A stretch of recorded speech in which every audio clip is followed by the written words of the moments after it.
All right, and welcome back to Roll Forward episode number 25, where Drew's staring at the ceiling. What's that, Jay? Sorry, I can ignore the pre-show? Sorry, 24. Anyway, to recap what happened last week, I got really drunk and mismanaged numbers and calculated them incorrectly. So Kruven is not actually knocked out. He's not in death saves, and because he did have one round of death saves, he's going to have his first action to make up for that as soon as we get back into it here. But, as an update for the viewers, Kruven is alive now at probably 2 meta for you, but whatever, it doesn't matter. 13 hit points. He is still connected to 2 of the children, the little girl, Sandra, and the little boy, Clay. And they are not looking great. They got a little bit of blood pouring out their nose, but they're still stuck in their chairs, frozen, chained to Kruven. And aside from that, they had obviously come into this vampire lair after killing the apprentice, and they stumbled in and found this vampire lord. He's just been chilling, and after biting Kruven and Bali, he has now charmed Ubruk to make his way over to the vampire. So right after Kruven's turn, we'll pick up with Ubruk where we left off. So without any further ado, Kruven, you're up. This is your makeup round to make up for the me and the math and the drinking. It never happens. It never happens. Never. Okay, so what's happening, I guess, right now? Okay, so the vampire is standing towards the back half of the room, and his name is Garn. Around him is Karn, our friendly cleric. Bali is in front of him. Kruven, you are between Bali and Karn. And then Ubruk is back by the door with Ginkgo and 4 spiritual bears that are just standing around. Okay. Okay. One of my arms are free, right?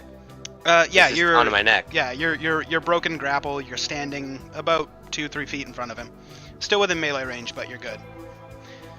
You're just chained at the neck to the other 2 children, or to the 2 children. Okay, I'm gonna try to swing at the chain in between me and the vampire. That one's already broken. Bali already got it. So I can move freely. I'm not chained to him anymore. You're still chained to the children, so you can't walk away from them, but you can move away from the vampire, yeah. Okay.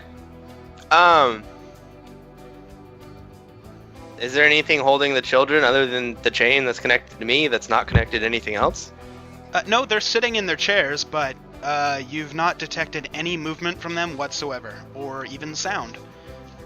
You notice, some tears coming out of their eyes, some blood coming out of their nose and mouth, but aside from that, they haven't flinched. Okay. Shoot. Okay. I'm gonna look to the children. Children, are you okay? They do not respond. How far away is the first one? They're both about 10 feet away from you, behind you. Okay. One's I'm gonna just over your left shoulder, one's over your right shoulder. 10 feet. And the vampire's in front of me, correct? Yep. Okay, I'm gonna start backing up, but like looking forward. Okay. You're gonna be leaving his melee range? Yeah. Do you want to disengage, or are you gonna take an attack of opportunity? I'm gonna disengage. Okay. You can do that. Mm-hmm. I'll steal a I would like to Derekism do for that. Okay, I'm gonna disengage back about 12 feet, Okay. like right to their side, and then I want to try to get them and see if they want to come with me. Sure.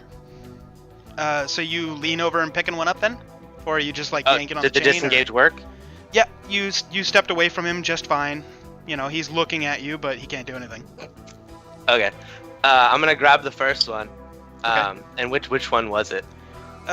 Well, Sandra's to your left and Clay is to your right. So you're called. Okay. I'm gonna grab Clay. Okay. Clay, are you okay? No response. Okay, I'm just gonna try to pick him up. Okay. You do that. You now have a Over like my shoulder? Yeah. Scared, Okay, can I almost petrified child. Can I grab the other one and put it over the other shoulder? Sure, but you won't have any more action after this. That's fine. That's fine. I'm gonna stand there and be like, "Help me, friends." Okay. So you got one child on each of your shoulder, and you're like, "Help!" Yeah, totally. All right. Sounds good. That'll be the end of your turn, so we'll go to Ubruk. Ubruk, you are currently charmed, and Garn has instructed you to come forward. I thought I broke that charm. Did you? I don't think you did. Hold on. To be fair, you were pretty drunk, Jay. It's true. I was pretty drunk. Your last wisdom My save. wife takes notes of everything, so I'm asking her. I believe you did break it because I remember we were all laughing about how after it was broken, we were all like, "Oh yeah, we let him just go in a room with some guy." Haha. His last wisdom save was a 12, which doesn't break it. Scroll up. It's Okay. past. Maybe Scroll not. up. No, You can yeah, I see it. I see it. I was just trying to think. I thought that's what happened. I don't know. I don't know what that one's from. But She's see it. checking. I'm showing it on stream now, highlighting it. It's a 12. That's a 12. Okay, so you are still charmed. Okay, and he's asking me to go over towards him then. He's asking you to come forward. Yes. Alright then, well, shit, I guess I'll walk over to you then. Fuck. I'm gonna If walk he's over to moving him. past me, do I have an opportunity attack on Obruk? If you'd like to. If you take any attack or damage, you get a wisdom save against being charmed. That's So true. I'm going to smack him. Okay. Unarmed strike. Unarmed strike. All right. Roll your attack. I don't have that set up, but it's D20 plus strength modifier for an unarmed I'll just do strike. a strength roll. Sure. Assume Ubruk's AC isn't 23, so roll your damage. It'll be a 1d4 minus 2. So He gets smacked for 0 points. you got I smacked slapped for him. 0 points of damage. Wake does up! Does he have to take damage, or does he just have to get hit? He has to be attacked. All right. Or- yeah. Give a It's wisdom successfully save then. nice. Okay, that breaks it. Dang. You've used your movement to get right up next to Garn the vampire, and then Bali slapped you across the face, and you can see clearly now. The rain is gone? Now that the rain is Right. gone, yes. What would you like to do? You have an action I and a am- bonus action. Okay, I'm going to rub my ring of spell holding and release the spell that I used in it to attack Garn. Sure, which one? It's magic missile, right? Yes, at level 3. Alright. Do up the damage. I think I remember all this crap by now. It should be in your character sheet on the spell page. Yeah. Well, no, I'm looking at the actual spell. Gotcha.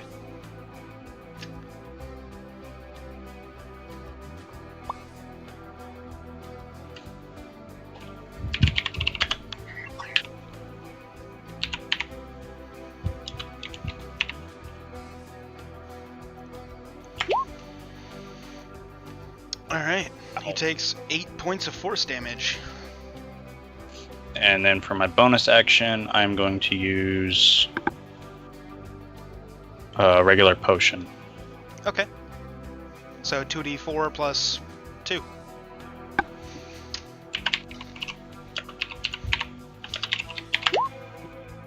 You heal 7 points of damage. Or 7 points of healing, depending on how you want to perspectivize that. That brings you to the end of your turn. Karn, you're up. I will cast Sacred Flame on the vampire. Okay. He has to make a dex save. His saving throw is a +9. That passes. Barely. Alright. No damage on a save. Success, so that was your action. Any bonus action or movement? I'm gonna walk right up to him. You're already in melee with him, so. Oh. Because you tried to hit him last time, I think. I'm gonna try to yell in his face. Sure, what do you want to yell? Stop hurt friends. Okay. That'll bring us to the end of your turn. Ginkgo, what would you like to do? How far away am I? You're about 30 feet away. You're at the door. Surrounded by bears. Yeah, I'm a bear too. Yeah. I'm gonna go use multi-attack. Sure. So you move right up into melee. It's getting crowded in there, so I'm just going to put you off to the side from Karn. You're on Karn's right side. And go ahead and roll your attacks.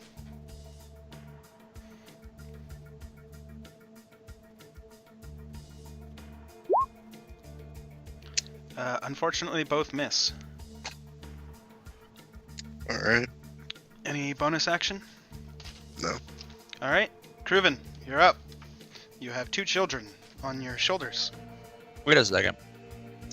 Kruven went. To make up for But his I- death saves. Okay. Go ahead. And then, Sorry. and then Bali's turn was right before we ended last week, so Ubruk's technically where we left off. Kruven just had the gimme free round because his death save last game. That makes sense. Yep. All right. No worries. Kruven, you have 2 children on your shoulders. Okay. You didn't move closer to me, right? Nope. Oh, okay. What's my surrounding behind me? Behind you, about 18 feet, is the door where you guys entered. Cool, that's what I thought. yeah. And then to the sides?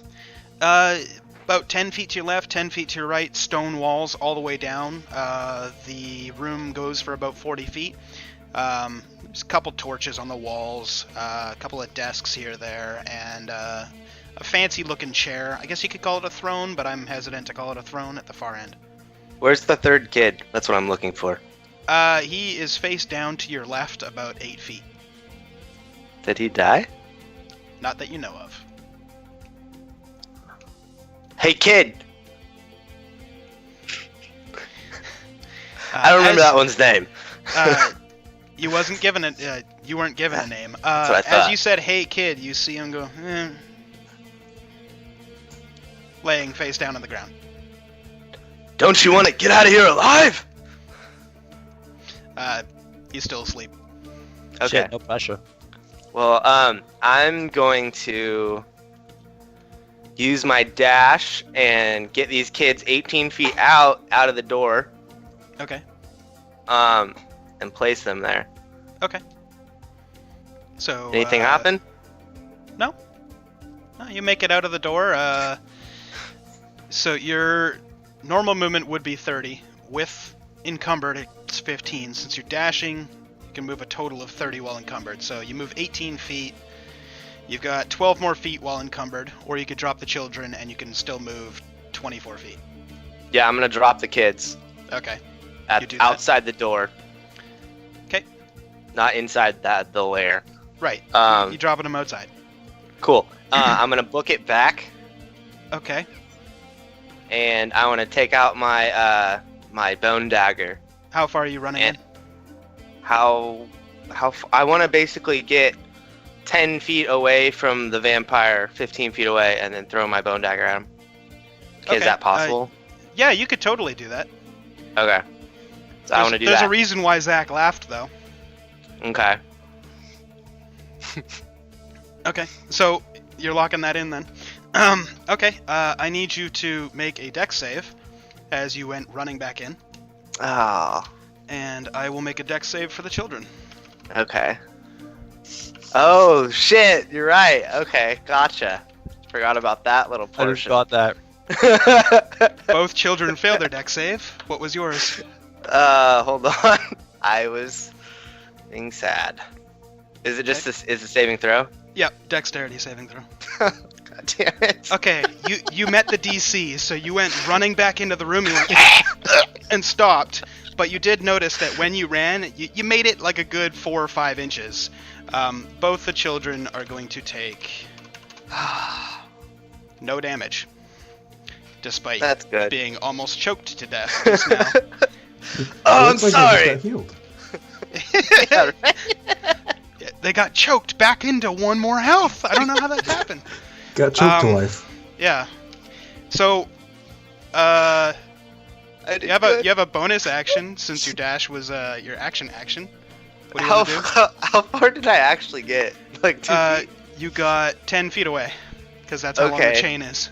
I want to throw my dagger. Can I reach that distance? Oh yeah, you can throw up to Okay. 60 feet away. So. I didn't. Fantastic knowledge. I'm gonna throw that right at him. All right, go ahead. I'm Roll aiming right the, for his heart. Okay. Which dagger? Oh, The bone so- dagger. bone dagger. It's in my Okay. dagger throw now. Oh, It hits. Go ahead and roll your damage. excellent. 12 points of piercing. So. Are 6. okay. None of those kids are near me, huh? Anymore? They're 10 feet back. Yeah. Never mind. It's exactly 10 feet. Exactly 10 feet. You know that because of the choking. Yeah. mhm. Your passive wisdom. Yep. Your passive wisdom tells you that. It is now Garn's turn, and then Bali, you're on deck. So let's figure out what Garn is gonna do. As a legendary action, he's going to spend one of his legendary actions to slap Ubruk across the face for 7 points of bludgeoning damage, as he just fucking backhands you. And then for his action, he is going to make 2 unarmed strikes against Bali. Ah, Yeah, okay. So there's both the strikes. Do either of those hit? he tied me for the second one. Okay, so that'll count as a hit. Let's see. Damage is on a punch. You're going to take 8 points of bludgeoning damage. Ow. And that will do it for his turn.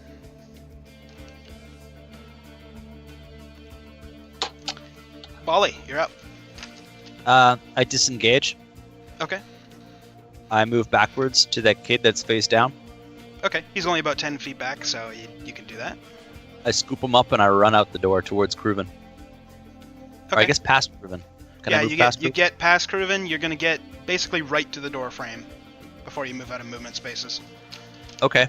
With the kid I have picked up, while I'm looking at him, I'm observing his neckline. Besides the collar damage, is there any bite marks? Nope.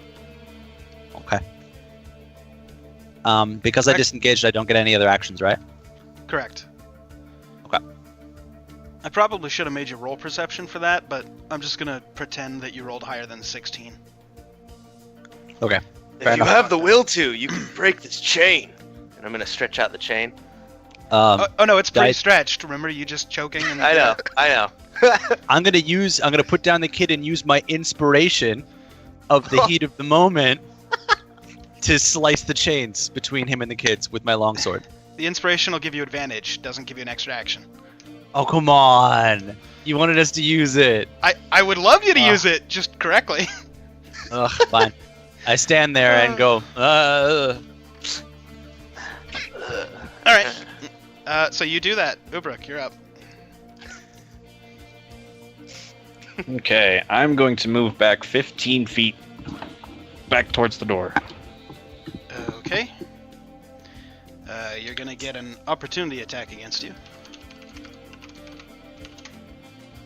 Nope. What's your AC? Wow.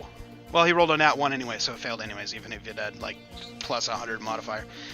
Okay, so you deftly dodge his opportunity attack. You've moved back. Now what would you like to do? I'm going to use magic missile at level 2 on Sure. him. Roll your damage.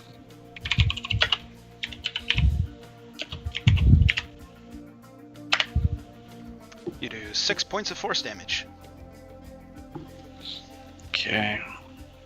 And any bonus action? Fuck it, I'm gonna chug my greater healing now. Okay. So 4d4 plus 4.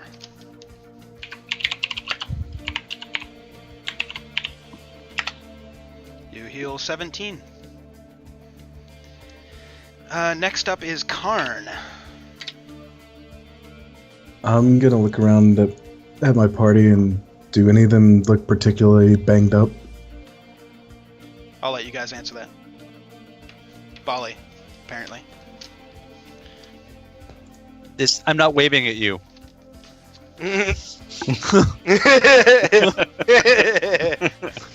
Careful. It's fine. That greater healing potion kind of hit the spot for me. Bali just disengaged. How far is he away from me? He's at the door. Which is roughly... From where you're standing, it's 25 feet away.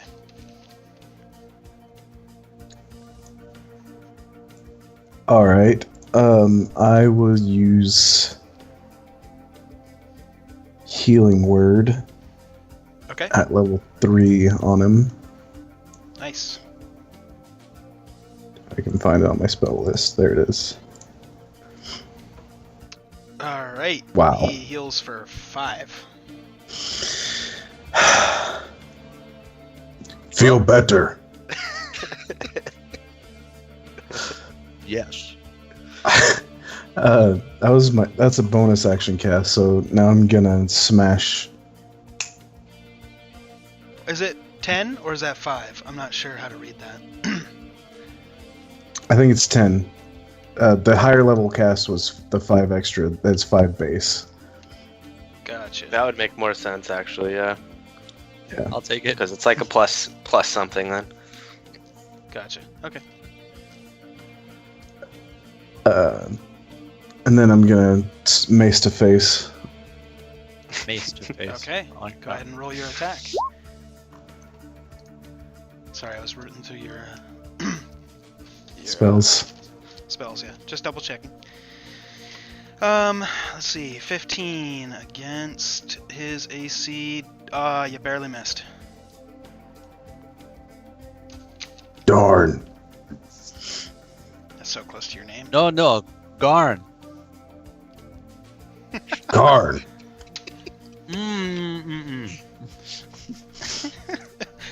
Okay, unless you have a bonus action, it'll be Ginkgo's turn next. Yeah, no. The bonus action was the heal. Then Ginkgo, you're up. Alright, I'm gonna use my inspiration die and use multi-attack. So do I get advantage on both or just one? Just on the first one. Or the second, depending Okay. on... You gotta say now which one, but yeah. On one of them you can have advantage. The first.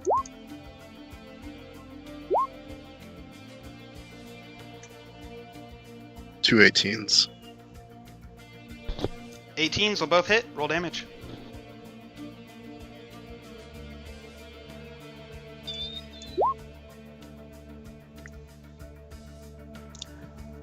Wow.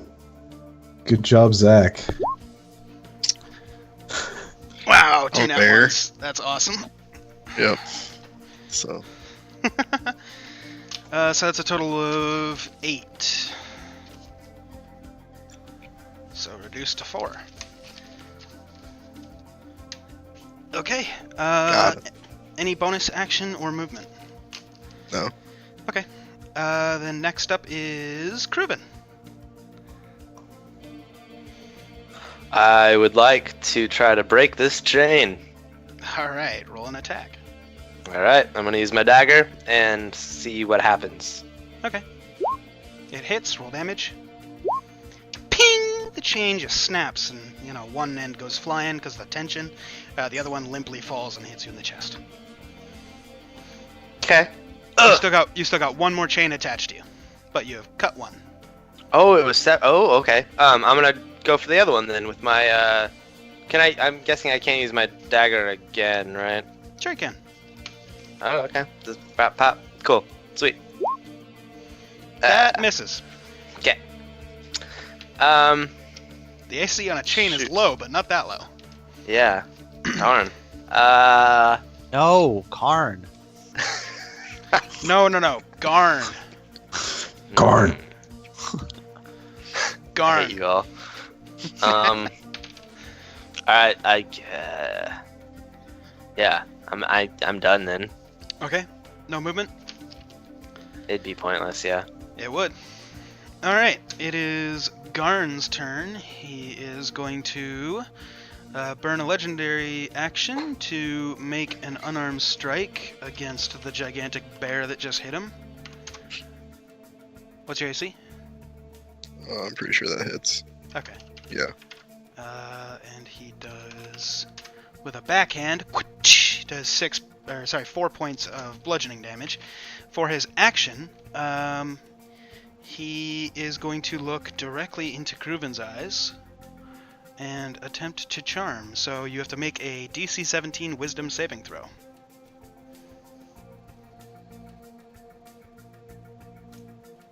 Okay. Can I use my inspiration die for that? Sure. Fuck. Yeah. Click. Oh my god. You still failed. Inspiring. Bad. I don't know.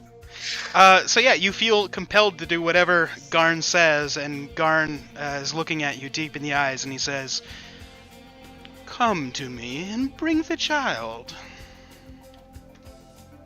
Which one would you like? The only one that's still attached, my dear. Oh. So, you feel compelled to do what he's saying, but since you're out of movement for your turn, that's Yeah. going to be the end of his. Bali, you are up. Sweet. I'm gonna draw my longsword and cut Kruven free, or I'm gonna try to cut Kruven free with advantage of inspiration. Okay. Didn't need it.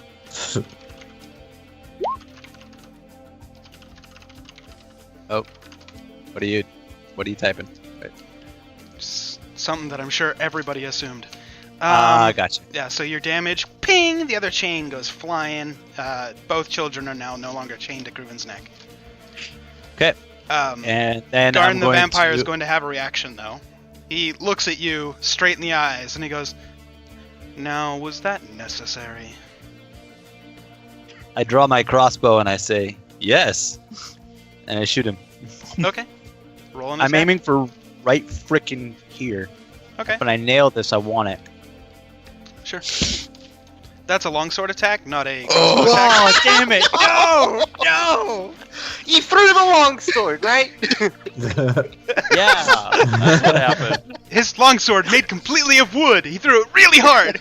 Oh, damn it. Do I have to re-roll that? Yeah, sorry. So sad. Oh, man. That still hits. Roll I was damage. so happy, though. Ugh. 3. All right. I'll Could have take been it. worse. And before my action's over, I'm gonna shout to the room. Make sure to use your stakes. Make sure to use your stakes. Garn not hungry. And then I'm going to turn away towards the kids and put myself and my body between Kruven and the kid. Okay. No, wait. Sorry. I'm going to stand next to Kruven. Okay. You are standing next to Kruven. Are you sure? Yep. All right. Okay, so you do that. So just as you fire off the crossbow, the bolt goes flying. He holds up a hand to stop it, and it goes right through the middle of his hand. He's just like, "Ow! You're not coming to the Christmas party." They have Christmas in And, this realm?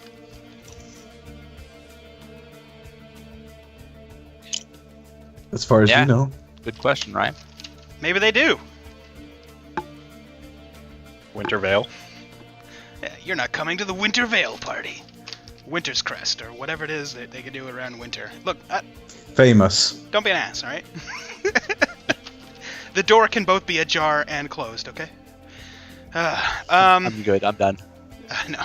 Ubrick, you're up.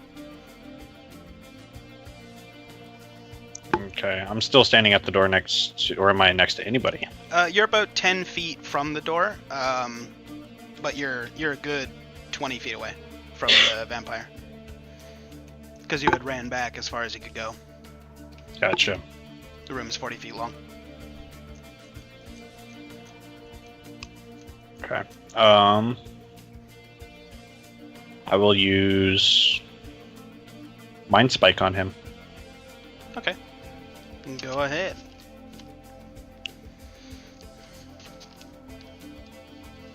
You gotta make a Wisdom saving throw. Gotcha. His wisdom savings is a +7. +7. I'm assuming that succeeds. Yep. Okay. Now what? You take half of that. Okay. So he'll take 8. I'd really appreciate it if you wouldn't refer to me as the vampire, okay? I'm just the He DM, will man. take it, sorry. Thank you. Thank you. Just giving you shit. We're all good. Any bonus action or movement? Nope. Okay. With that, we go to Karn.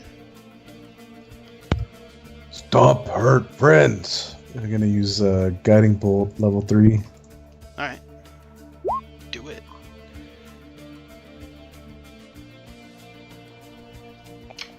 Let's make a ranged attack. Why didn't it do it? Damn it. I'm not sure. Just make your range spell attack, which will be a d20 plus your spellcasting ability modifier, which I believe for you is 7. I mean, if I'm gonna hit a 20 anyway. But I think you're right. For future reference, it is a 7, but you Yeah. critted. Well, you hit 20. Do you crit on spells? One sec. Some do. I don't think that does. The answer is yes. You do. So, roll your damage. It was 11 on the base and 9 on the. Like it rolls the damage already. From being a level okay, 3 I see it. to 9. Okay. Okay, so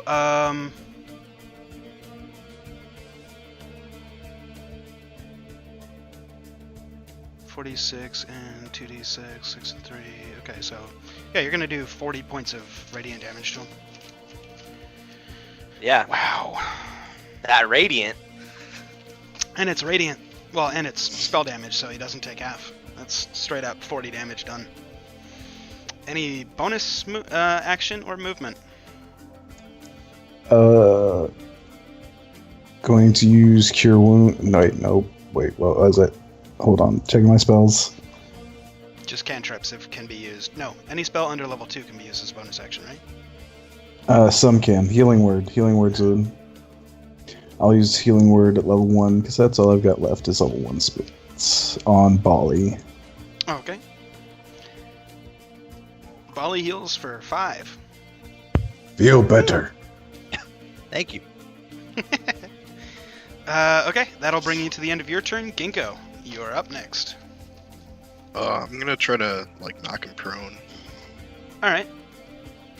What do you want me to roll for that? It'll just be a grapple, which is... Checking, one sec. It's a bear grapple. What's your Bear hug. spellcasting DC? 15. Okay. Actually, we'll do it this way. What's your strength modifier as a bear? Uh, 2 2? Okay. plus 2. Yeah. Yeah, base DC would be 12, so 14. He's got to beat a 14, right? Okay. Okay, so go ahead and make a d20 plus your strength modifier. Okay, You successfully grapple him, and he's just got to beat a 14 to break out of it. Any bonus action or movement while you've got him grappled? I'm gonna sit on him. Well, you've kind of got him like. Oh, you wanted to knock him Oh. down. You're right. You're Yeah. right. You wanted to knock him down. Okay. You want to sit on him. Interesting. Okay. That'll just add to the DC of the spell, so we're good. Kruven.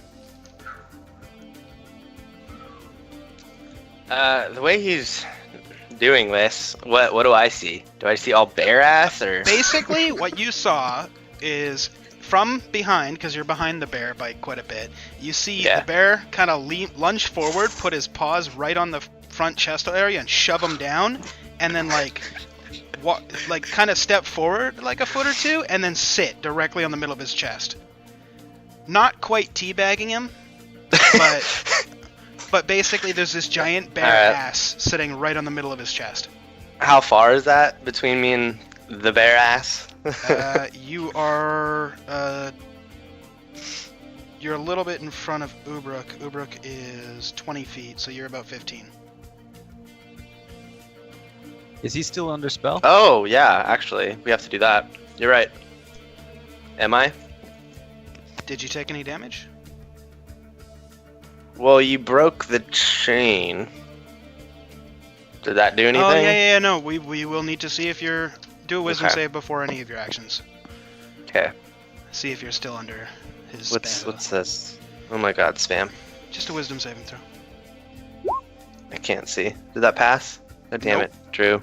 That did not pass. Oh God, that was horrible. Yeah, it was not great. You are still under his control. Last thing he told you was to bring the child that was still chained to you to him. There doesn't seem to be a child attached. And I'm just gonna like hold the chains. Then he looks at you and he goes, "You will do. Please, come." Now, keep in mind he's laying on the ground when he's saying that.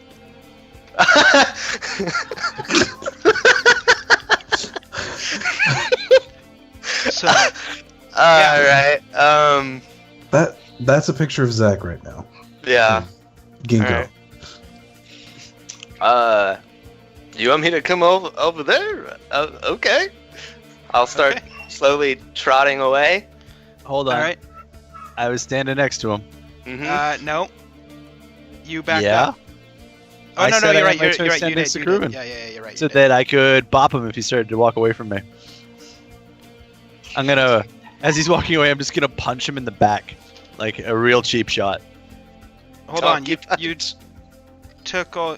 This would be a reaction. You're good. Go ahead and make your unarmed strike. Ooh. Does not hit. Does not hit. Aw. 16. I don't get sneak attack for that. It neither. Damn. You're not a rogue, so nope. I tried. I swipe and I miss. All right. Alright, So Kruven, I'm you walk trotting over. And he once you're next to him, he's gonna go. Yes. Okay. Now that you're finally here, could you please remove the bear? Okay. I'm gonna turn around and there's a summoned bear, so I'm gonna start walking towards that.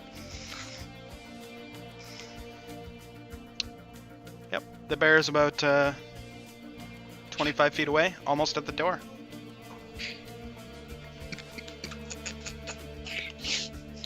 Okay, I'm gonna do that. No, it's fine. I just really fucking hate you right now. All right. That'll be the end of your turn. It's Garn's turn now. That was really good. Well Garn. played. Well played. Well played. Fair play to you for that. That was. Yep. I feel like an asshole now. All right. Let's see. We got. Let's see. Okay, he's going to attempt to get up. Your DC was 14, but you're sitting on him. It'll add another 3. It's 17. Misses. He is unable to get you up. So he's going to lock eyes with you and attempt to charm you. you please make a wisdom saving throw?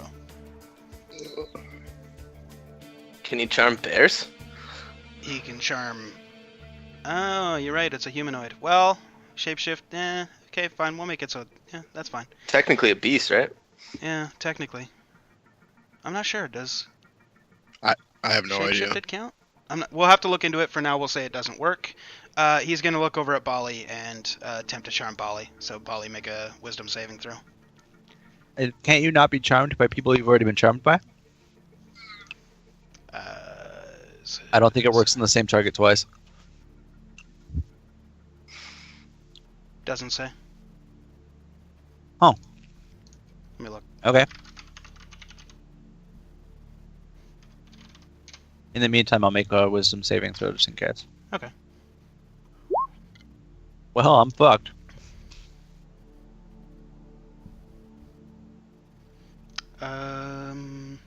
Nope. Just says charmed creature can't attack the charmer or target the charmer with a harmful ability or magic spells. The charmer has advantage on ability checks to interact socially with the creature. So, Damn. yeah, you are charmed.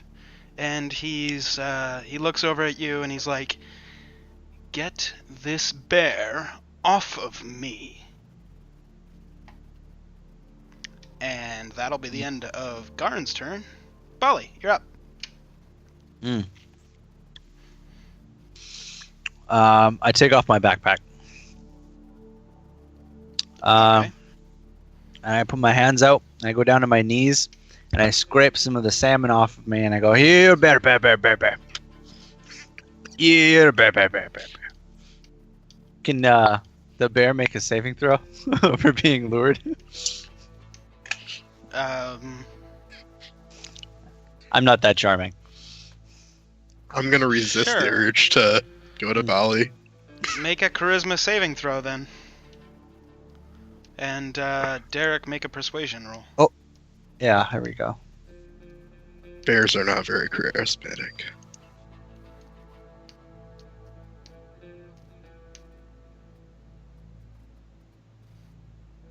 Oh, apparently this bear is. It's a suave Alright. fucking bear. So you hear Bali, talking like to you, and you just kind of look over, you're like, and You're look a right bear, back to the bear, thing. bear, bear. You wave at him. You can make a secondary wisdom save now, Bali, before the end of your turn. See if you break it. Nope, still charmed. Still Ulrich, charmed. You're up.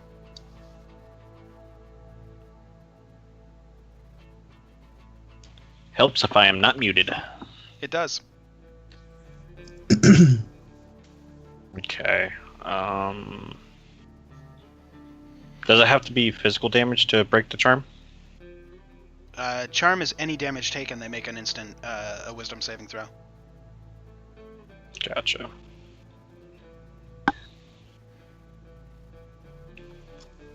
Then I'll use Firebolt on Bali. Okay. Ow. Click the spell card for me. Is that a spell attack or is it just a... I know Fireball is a dex save. Automatically hits, but I don't know about Firebolt. Okay. Make your ranged spell attack. So it's a d20, right? Plus your spellcast ability modifier. Which for you is... 7. 18 against Bali's AC. Hits. That hits me. Okay, roll 1d10.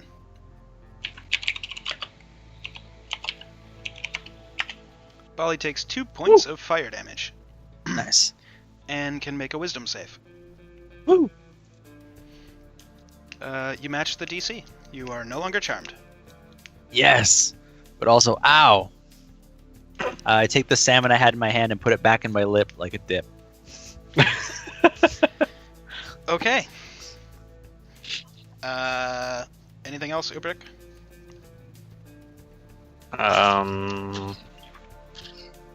You said cantrips can be used as bonus actions? Yep. Okay, Some of them. I'll use Toll of the Some- Dead on Garn then. Or does it have to specifically say in the cantrip itself if it can be used? Yeah, like Sacred Flame is a 1 action. Yeah, it'll say what it is. So Toll of the Dead Gotcha, is a okay. 1 action. So that cannot.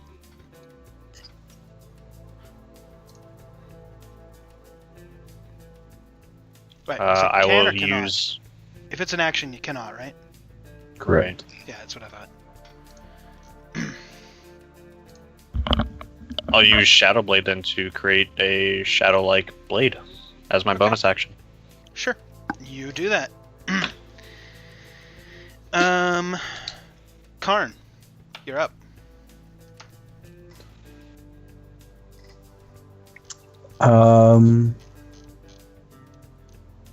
I will high five the bear I'll give And him a half then- that back. and then smash the. I will attack with my mace on the guy, the vampire on the ground, or Okay. the entity on the ground. Roll an attack with advantage. 25. Roll for damage. What's up? Nice. You do 5 points of bludgeoning damage. And bonus action or movement. Oh, that's it. Okay. Your turn is over. Ginkgo, you are sitting on a vampire. Gonna multi-attack him. You'd have to get off of him. Why? I can bite and slash, can't I? You're you a can big attack bear. during a grapple. If you're sitting on him, you'd have to like. Just like in UFC, man. Sits on his chest. Boop, boop, boop. Have you ever seen a guy in UFC bite another guy while sitting on his chest? Only Mike Tyson. That was boxing. Close, Different maybe. thing. Okay, I'll let you do it, but you'll have disadvantage on the bite attack. Okay, that's first. Okay. So the 21 was the claw. That'll hit. The other 2 won't. Oh, Roll damage on the claw attack.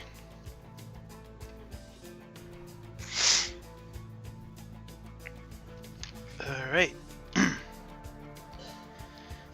You get a good slash off right at his face, and he kind of goes. And, yeah. That is the end of your turn, unless you have a movement or bonus action. no. Alright. Kriven. You're up. My wisdom saving throw again. Are you still charmed? Yeah, you would be. Yep. I didn't break it, so Correct. how long does it last? Until broken?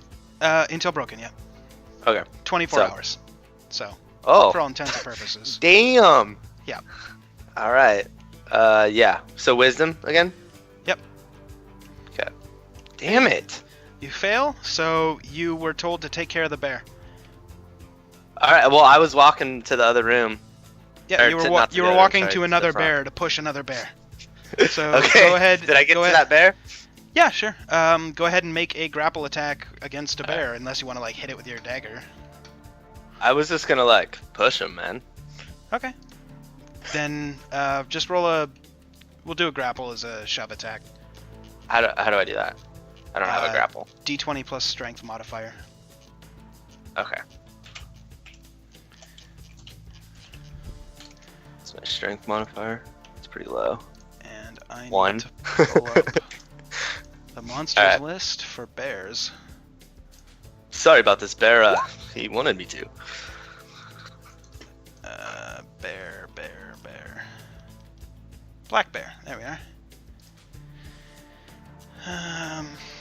Okay. You rolled an 18. That'll hit. Roll 1d4 minus 2. 1d4 minus 2? Yep. Woo! Okay. You, I healed him. Yeah. So you walk over and you just shove one of Ginkgo's summoned black bears. It doesn't do any damage, but it does stumble back a little bit. That's the end of your turn. It is now Garn's turn. As a legendary action, he's going to make a bite against the bear that's sitting on him, so he'll have disadvantage. So your AC as a bear, is it 15 or higher? Don't think. No. So does it hit or no? It hits, yeah. Okay. So the bite is 1d6 plus 4 piercing damage, so 10 points of piercing damage and 15 points of necrotic damage. I am no longer a bear. Okay, so you go poof back into your elven or half-elven form. You're sitting on a vampire's chest. So that was his legendary action. He's going to attempt to throw you off. And couldn't. Still considered grappled. That's going to be the end of his turn. Bali, you are up. Okay. So he is refrained. Does that mean I can get close with my crossbow? You did break out of the charm? Okay. Mhm. Yeah, he's restrained, so you could... Yeah. I'm going to gesture like this to get Ginkgo to scrooge down off of his chest a little bit. I'm going to walk 6 or 7 feet away and try to shoot him in the chest very carefully.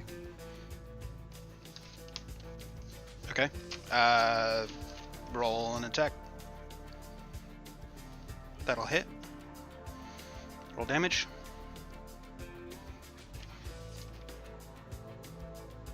Did I stake him?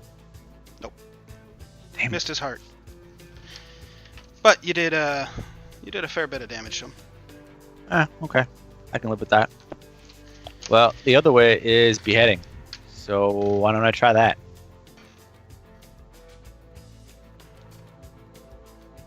Nice. Roll damage.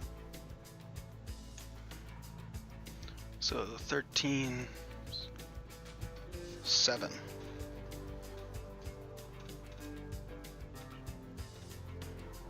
Okay.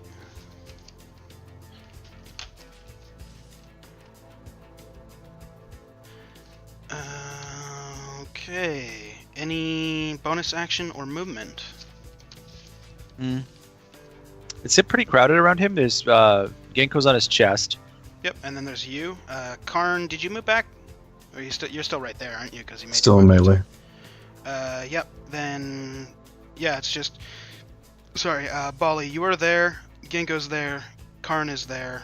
Kruven is about 15 feet away, shoving a bear, and Ubruk is about 20 feet away, chucking spells like a crazy person. Okay, I'm gonna back up a little bit and start reloading my crossbow as I walk away. Okay. How far back you going?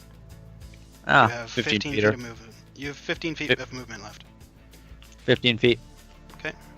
I'll do the do full that. thing. But I Alright. still turn to face him. Ubruk, you're up. Okay. What's the lighting like? Is it dark? Is it really well lit? Is it Yeah. kind of dim? It's somewhere between dim and well lit. You guys aren't taking a penalty for anything like that. Okay. It's in between. Flickering candlelight and stuff. You guys can see. Gotcha. Let's see.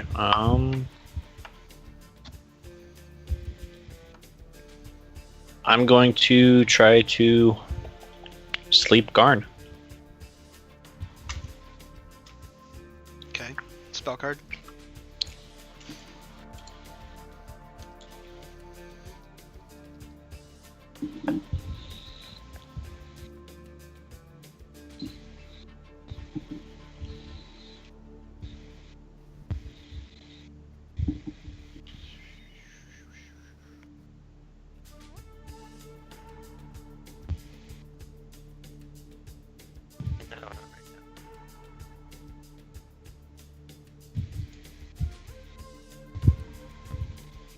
Are vampires considered undead? Yeah. Oh. Well, shit. Shit. It's something your character knows, so we'll say that you wouldn't have cast that under any circumstances ever, so go ahead and do something else. Sure. I'll just use Magic Missile at level 1 then. Okay. Roll damage.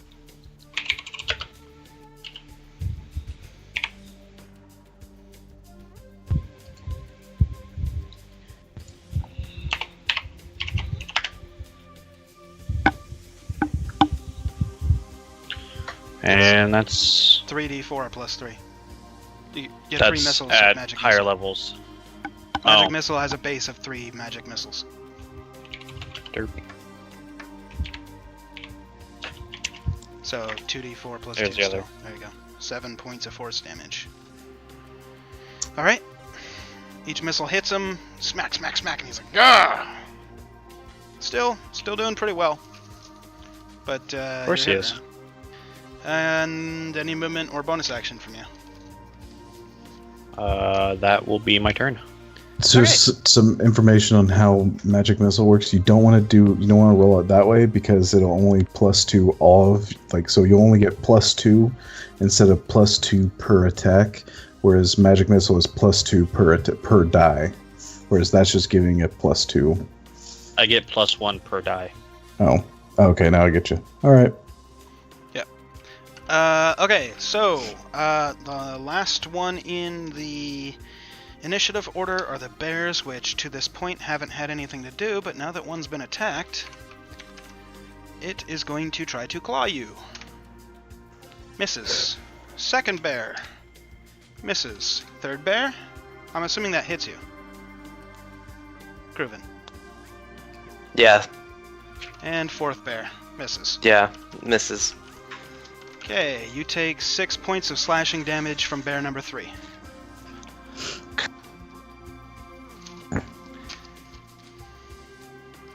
They will defend themselves. Alright. Is that how you get back at me? That's what I was thinking. Come on. Little man. bit! As soon as you said it, I was like, A little bit. motherfucker! And then as I soon know as that you looked really slow. as soon as that turn was over, I was like, wait a minute. I got you though. That was Well, good. Okay, you said here's the Bears. good. No, I mean, okay, look, here's. We'll take a break from the game for 1 second here. Here's the really funny part about that. I fought with Zach outside of game because I had said, okay, well, the bears are going to disappear once they've done this action that you've described to them. And he's like, no, it doesn't say that. And I'm like, yeah, but I know. I remember. nobody's going to attack the bear. Like, I know. I remember. the vampire's I remember not that gonna, now. And then he's like, no, just leave him there and don't touch him. I'm like, okay, fine. So then you were like, I'm going to go push a bear. The bears defend themselves. Yeah. So I was Well, like, that makes fuck sense. yeah, I got The an bear out. would be mad because I went and tipped him. Yep. So it was just loophole for both of us. 1-1. Yeah, I get it. Yeah. Yeah. All right. You're happy. I'm happy. We're all happy. Everybody's happy. All right, that's the end of the initiative order. We go right back to the top with Karn. I'm going to use Guiding Bolt. Have at it. All right. Spell attack roll. Nice. 25. That hits. Hits very well. 15 points of radiant damage. Jesus. Alright. Any bonus action or movement?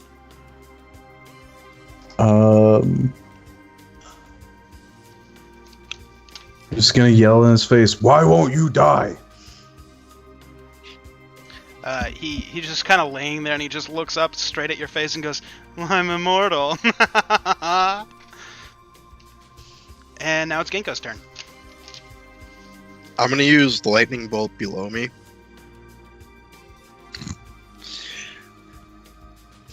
says any direction. Yeah, no, I get that. Like if Senator is the Palpatine direction. was sitting on a dude. Okay, I'll make a ruling here. Since you're sitting on him, you'll have to make the dex save and take the damage as well. Okay, then I will stand up, back up like 5 feet, and then use it on him. Okay, he doesn't get opportunity attack because he's still prone, so go ahead and roll your damage. And he'll make his dex save. His Wow. dex- Jesus. Still gonna do a lot of damage even if he passes. He fails. He fails, but he's It's gonna no use 40. he's gonna use his second legendary resistance to automatically pass it. So he's still gonna take 16 lightning damage though. Sorry, math. Hold on. I hate when his health isn't an even number because it makes it a pain in the ass. All right, here we go. All right. Nice. Lightning bolt hits, and you kind of see him like he's starting now to like cringe with every hit that he gets hit with, and you notice that it's actually starting to take a pretty big toll on him. Any additional movement or bonus action? I'll bonus action Shalala Okay. and end my turn. All right. Kruven. Wisdom saving throw. Yes. Actually, you should have already done one when you got hit by the bear. So do one. Oh, you're right. Sorry, I forgot about All that. good. Did I pass? It's DC 17, so it fails. Now that it's Alright, your now. turn, do a wisdom saving throw. Fails again. Oh my god. All right. The last thing he told you was to shove Ginkgo off of him. The bear. And he's laying there now, noticing that you shoved a bear and got slashed. He's like, "No, you idiot! The one that was on. Never mind. Come here." How far away is that? He's 15 feet away. Oh, okay. Cruven Oh. Wise. Was anybody near me? Bali is about 5 feet to your left. Okay, I'm gonna just slowly walk away as I'm, trapped in this gaze.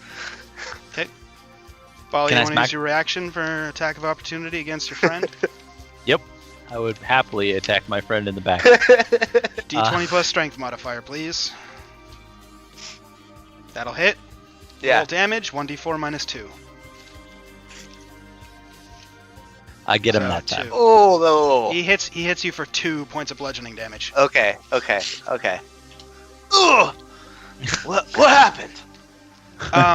You're not Wake up. automatically knocked out. You have to do a Oh. wisdom saving throw now. Oh, I'm not dead.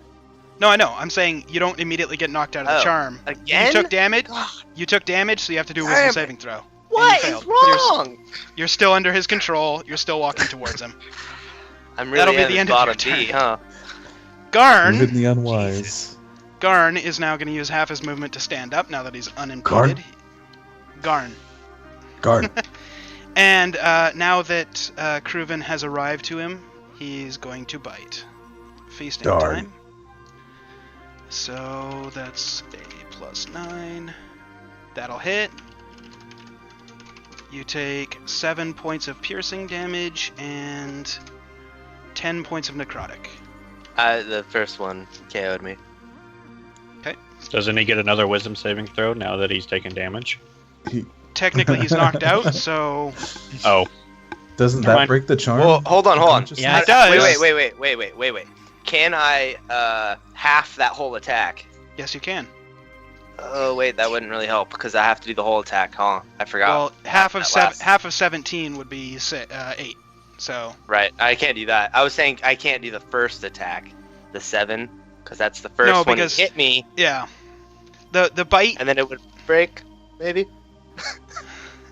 Now, the bite damage, even though it's calculated separately, Alright. you're That's what I basically you're feeling the teeth get into you, and then I'm venom. I'm knocked out then. I'm knocked out. Okay. I'm knocked out. You are knocked out. Everybody, Kruven has been knocked out. Spellcasters with healing spells, be aware. Kruven is on the floor. So, did something happen? Oh, well, let's just keep going. Let's just kill Nothing this happened. vampire. Keep going.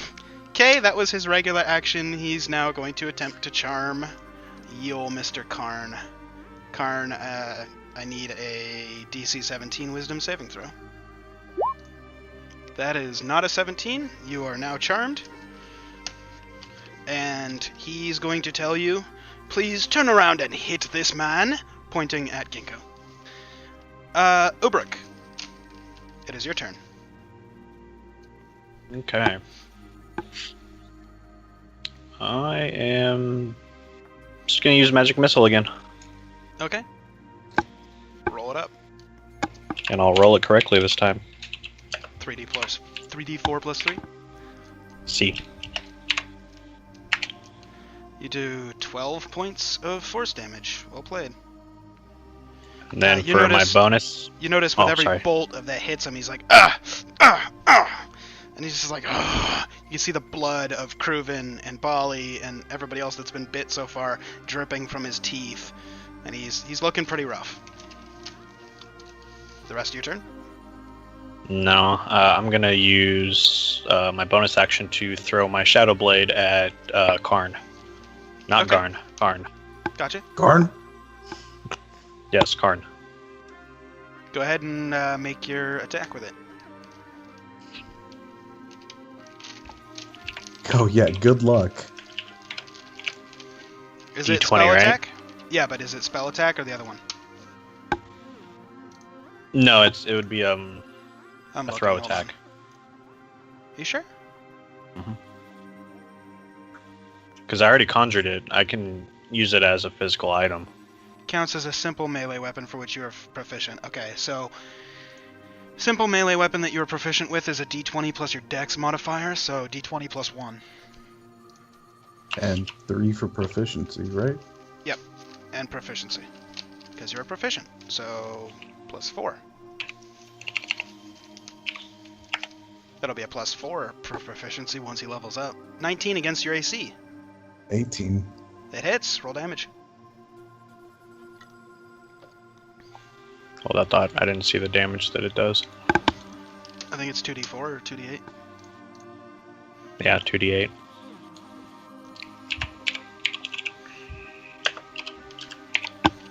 As well as the damage type is... Psychic. Okay, Karn, you take 8 points of psychic damage and give me a wisdom saving throw. You pass. You are no longer charmed. Ow! I feel better. Karn, it's your turn. I'm going to drop to my knees. Not Kruven! And then I'm going to sprint to Kruven and use Spare the Dying on him. You don't need to sprint. He's about 2 feet away. I'm still gonna sprint. Sprint for enthusiasm. All right, you run over to him. you run around the vampire, and then a couple of times do a couple laps, and then kneel down to Kruven. Using Spare the Dying. Okay, Kruven, you have 1 hit point. Hell, oh, that just brings me back? Yeah, it stabilizes you. No death saving throws. You are at 1. Can I get a pause real quick? What do you need? Who goes after Garn? After Garn is Bali. You went straight to me. Did I? You Whoops. sure did. All right, we'll go back to Bali in a sec then. Karn, finish Thank up you. your turn. Sorry, I totally... my bad. The Wasn't yelling, running, and sparing of the dying, that was my turn. Okay, sorry. Bali, we'll go back to you. Sorry, is there anything you wanted to do? I want to. If he's looking worse for wear, I want to finish him off if I can. Okay. In an official vampire killing way. I don't have any stakes on me, so I want to take out one of my crossbow bolts and get him. I want to stake him, You can try. and I'm going to do unarmed strike for that. Okay. So d20 plus strength modifier. That'll Damn miss. He's too wily. You Okay, have a second fine. attack. I want to draw my long sword and try to behead him. There's only Okay. 2 ways to kill a vampire, or 3 or 4. That'll hit. Roll damage. Do 5 points. Fortunately, he doesn't behead him. Get a nice gash in his neck, though. But I'm happy Didn't with sell. that. I want to stay up in his face.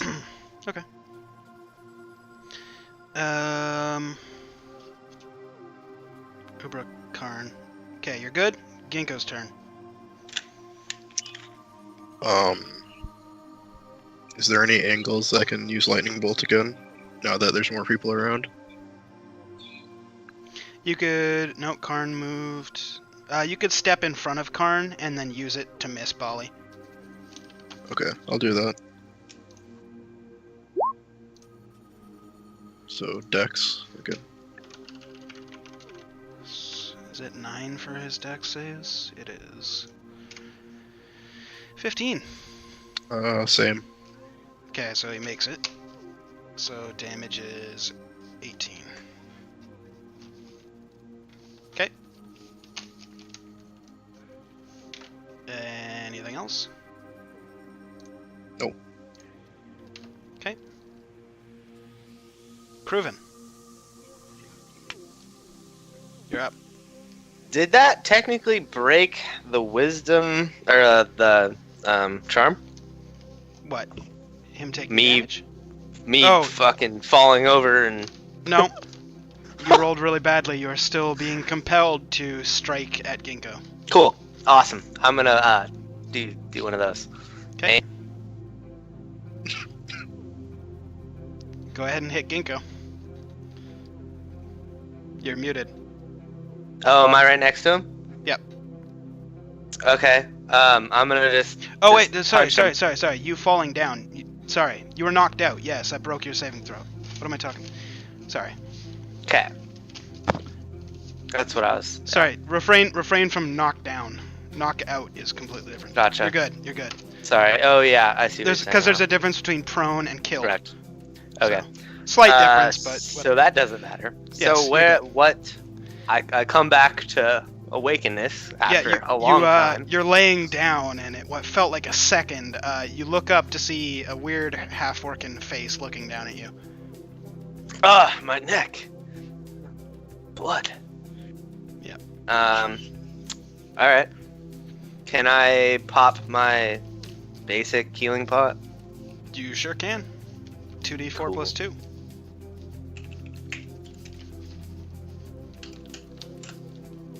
Wow, that sucks. Any bonus action or movement? What's my surroundings? Where am I? Was I right next to them still? Yep, you're still laying down. Garn is next to you. Karn is next to you. Ginkgo is by your feet, and Bali is about 6 feet to your left. On the other Okay. side of Garn. So for my bonus action, can I pull out my stake and try to stake him? You'd have to stand up first. Oh, and that's my action or my bonus action. Standing up takes half of your movement. Okay, then I'll stand up and then I'll use my bonus action to stake Okay. him with my stake in the heart. Okay. You can try it. Okay. D20 plus strength. 1d20. Really? That sucks. Ooh. Okay, that's it. That's all I can do. Alright. Garn's turn. Let's see, what is Garn gonna do? Da-da-da-da-da.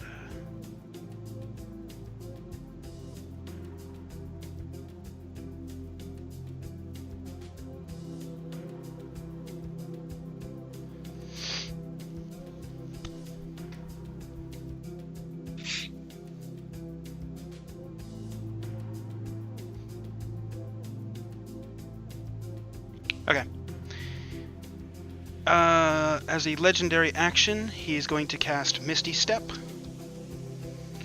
And immediately, poof, into a little bit of a mist, and he appears 30 feet away, standing at the door, and is leaning over one of the children, and is now going to attempt to bite it.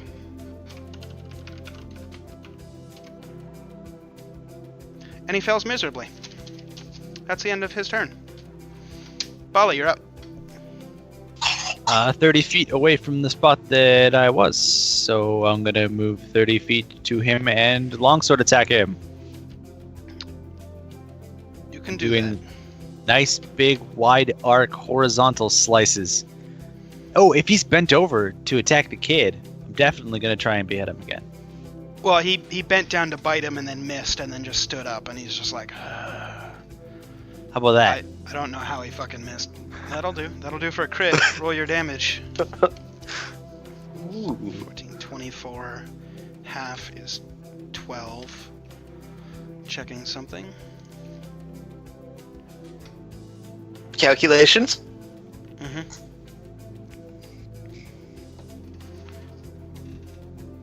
Recalculating route. Recalculating route. Recalculating route. Recalculating route. Recalculating loot. Yeah, basically. Okay. You do a whopping 12 points of slashing damage to him. Oh. You get him a your sword buries itself about halfway through his neck, gets your angle that you were at, just barely like nicked a bone and sent it down a little bit, so it got a little bit into his collarbone. That's it for your first Damn it. attack. Fine, I'm gonna pull it back out and try to do it again, like Alright. a really bad headsman that doesn't get it on the first swing. There you go. You Damn. missed on the second hit. He's looking pretty fucked up. He's getting desperate.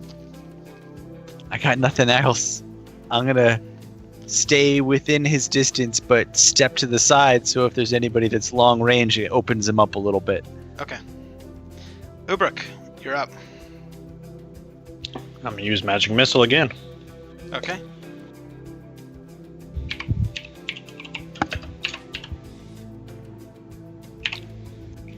$3d4, right? 3d4 plus 3. I really gotta start remembering this shit. Yes, sir, you do.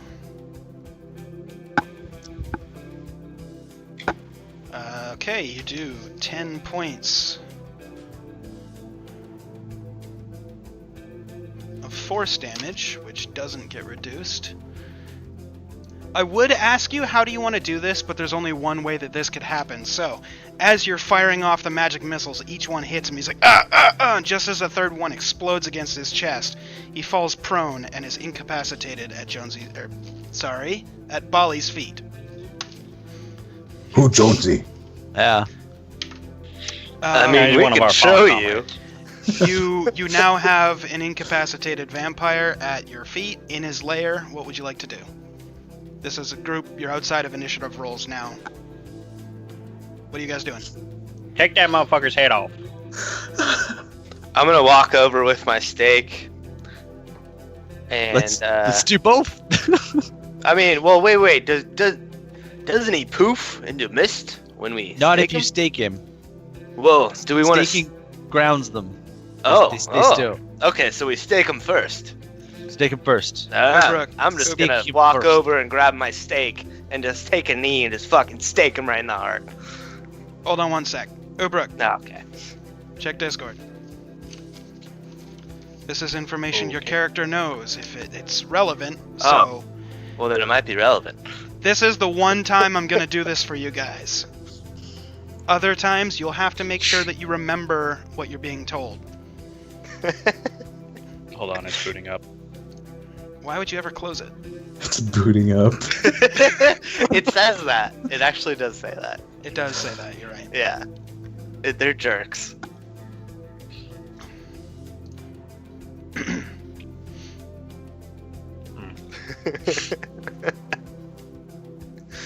Can I relay this?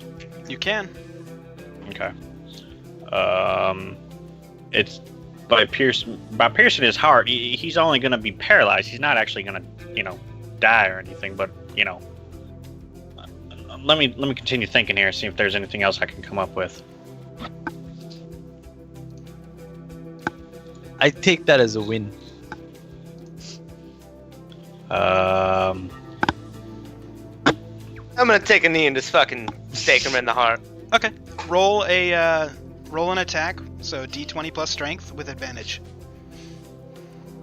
So 2 of them. Would I do a This history 1d20? check? Yeah, Ubruk, you can do a history check. I don't know Oh, shit about vampires. Yep, okay. It's Yeah. my back end striking. It's only been an hour since you fought the last one, and you've forgotten. The first one hits. You have driven the stake right through the vampire's heart. He is laying there paralyzed. Sheriff gives reward for corpse's corpse. Nah, hell no. I want his head as a trophy. Put that shit in the bag of holding. For Boom. I'm gonna go over and start going through his pockets. I'm gonna make sure the kids are okay. I'm walking over to the kids. I'm checking on the kids. Okay, which I'm kids? gonna- 'Cause right next to the vampire, there is now 2 children. One is Sandra, one is Clay. Like clockwork, as soon as you impaled the stake into his heart, they started crying, and you can hear sobbing coming from the room where the unnamed kid is sobbing. All 3 of them? I can hear all 3? Yep, all of you can hear all 3. Okay. I'm gonna run go to after one the- that's in the room. Hey, I'm gonna go after the unnamed kid too. Okay, so Ubruk and Bali, you guys head over there. what would you like to do? He's just laying there sobbing. You doing all right there, little buddy? The kid kind of rolls over and looks at you and goes, "Ah, please don't, no!" No, we ain't gonna hurt you. We ain't gonna hurt you. We were the ones who killed the bad guy for you, so that way we can save you guys. You- You know, 'cause I You realized look we're the like two bad scariest guys! looking people in the group. He's trying to avert his gaze and look away from you, and his crying gets more intense. all right, well, to hell with this. I'm just gonna put him to sleep. I'm I'm so gonna use sleep to put him to sleep. Okay. The That's sobbing slowly stops until he drifts into a restful sleep. All right, well that shut that kid up. What I'm about the gonna, other two? I'm gonna pick him up and put him in my arm. Okay, you pick up the child. What else are you guys doing? I'm gonna walk over and watch Ginkgo going through his coat. Ginkgo, you said you're going through his coat? Yep. Okay. Give me a investigation check. Is there anything up by his seat? Give me a While that's perception check. happening, I actually want to investigate the whole room as a whole. Perception You check. said perception. Yep. Yeah, okay. Perception if you're looking at the whole room. Investigation is if you're looking at something specific. Fuck. Oh, I was looking at his chair area to see if, or would that still be perception? No, it's still perception. If you're like, for example, if you wanted to look at the door, it's perception. If you wanted to look in the keyhole, that's investigation. See the Gotcha. distinction? Okay, so Ginkgo, what you find is a little bag of 158 gold pieces, as well as a key, a small brass key. Ubruk, looking around the room, you're walking around, knocking on walls. You get behind to where his chest is, as that was kind of like the location that you'd specified. You're knocking on the wall, and you hear a faint echo behind the wall. Oh, what the? I think there's something behind here. It's not sounding as solid as the other stuff. Polly, can you kick that or hit that and try to break it? Yes. Bam. I'm gonna put the kid down next to the other kids. Okay. And then with the kids there, I'm gonna do this. Okay. I Sandra think- and Clay just kind of look at you, and they're like, "Okay." And I'm gonna walk over to the where he's standing. I'm gonna Okay. move away. About Okay, I'm tapping. Where do I find a spot that sounds weird? Investigation check. Can I point to the spot? You can, so he'll have an advantage on his investigation. I'm gonna point to the spot. Okay, you do that. Good thing you had advantage. Advantage. Okay, so you're like knocking on the walls. You're knocking on the walls. It's solid. Ah, right there. There's a spot, and you as you knock a little bit harder, part of the wall like chips away, and you see that it's what looks like really crappy wallpaper over a wooden door. So you peel it all away, and there's a wooden Yeah, I'm just door in gonna front of you. scratch it off. Would you like me to check that out for you? We'll find out what happens after the break. All right. So we're Well played. gonna take our quick little 5-6 minute break here, so everybody can stretch your legs, pay us whatever you gotta do.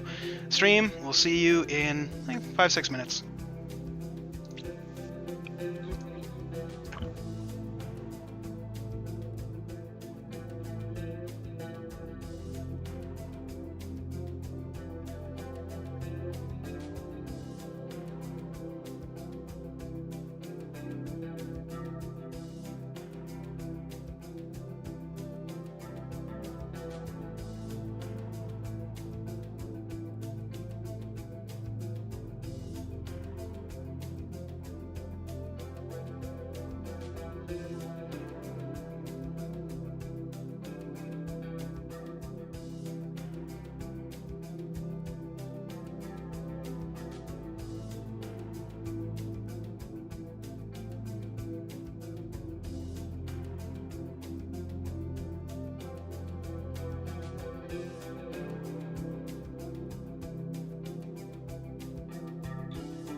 Did you mean to do that?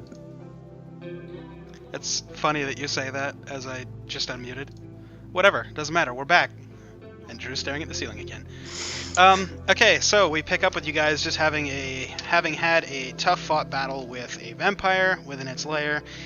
You guys have just discovered a door behind his throne for all intents and purposes. And yeah, so what kind of actions do you guys want to take? What do you guys want to do? I believe we were going to get. We were looking at the door. I was looking at a door. Right. Okay. Okay, and I scratch away from where the handle would be, and I look for any kind of mechanism or keyhole. Yeah, you see a door handle with a small keyhole. Oh, guys, I just had an epiphany. I just remembered. If you take the vampire out of its lair and into the sunlight, that's how they really die. Otherwise, she's gonna be back in like 3-4 hours or some shit like that, try to kill us It's nighttime. again. Carnwa Epiphany. What? It was nighttime when we went in the caves, right? Pretty sure. Oh shit! Wait, what? How long was that battle? About 20 minutes. Some bitch.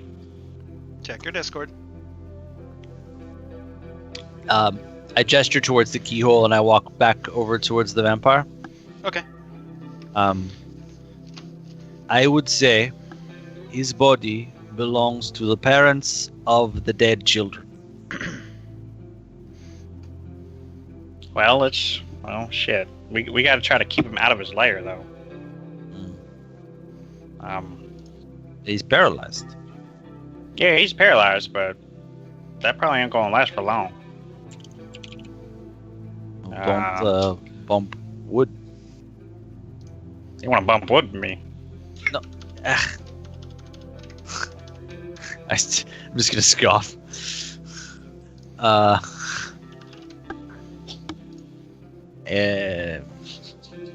If he dies and we lose his body, then we have no proof. Well, children testimonial is good. Kid's word. Well, we got to try to actually kill him somehow. Otherwise, he's just gonna try to do it again. Take him outside and drown. Is there any way we can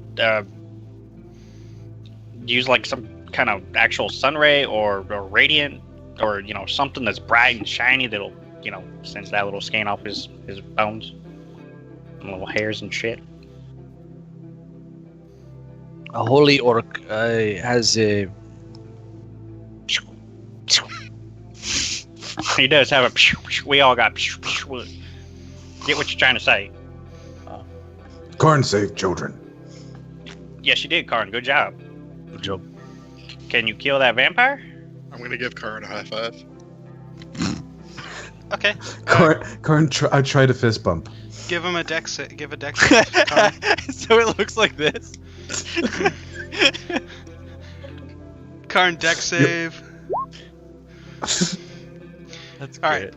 right. Because you have advantage on it because you're not coming from a completely black room in magical spells. So his hand comes through and you just fist bump his hand.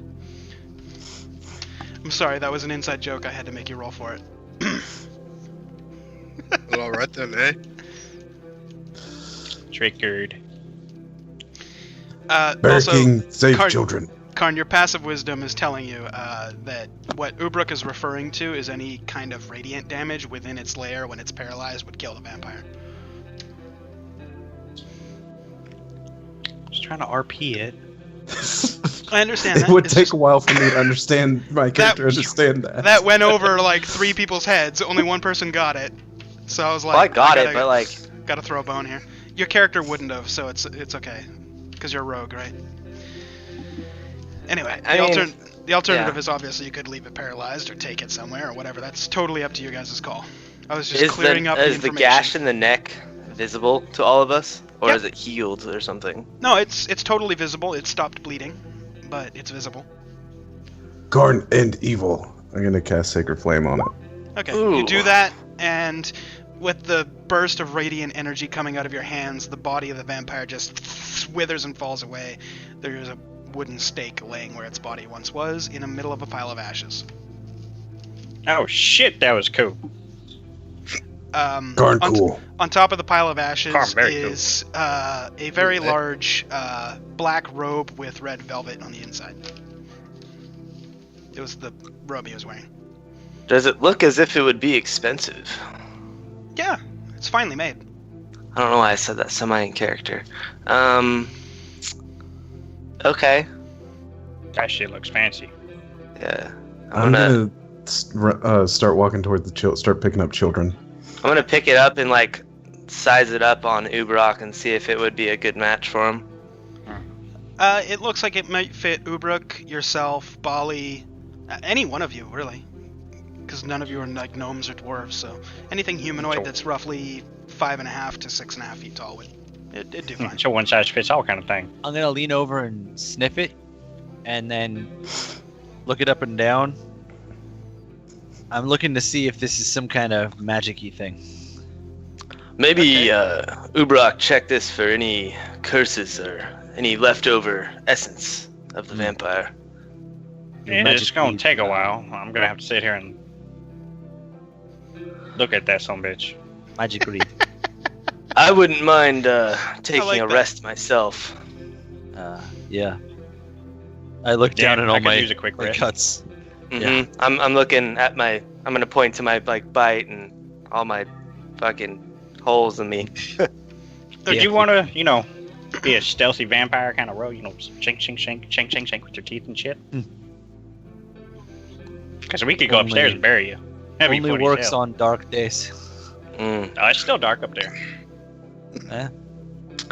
To be honest, it would only benefit me when I was already great. It would amplify when I was good in the darkness.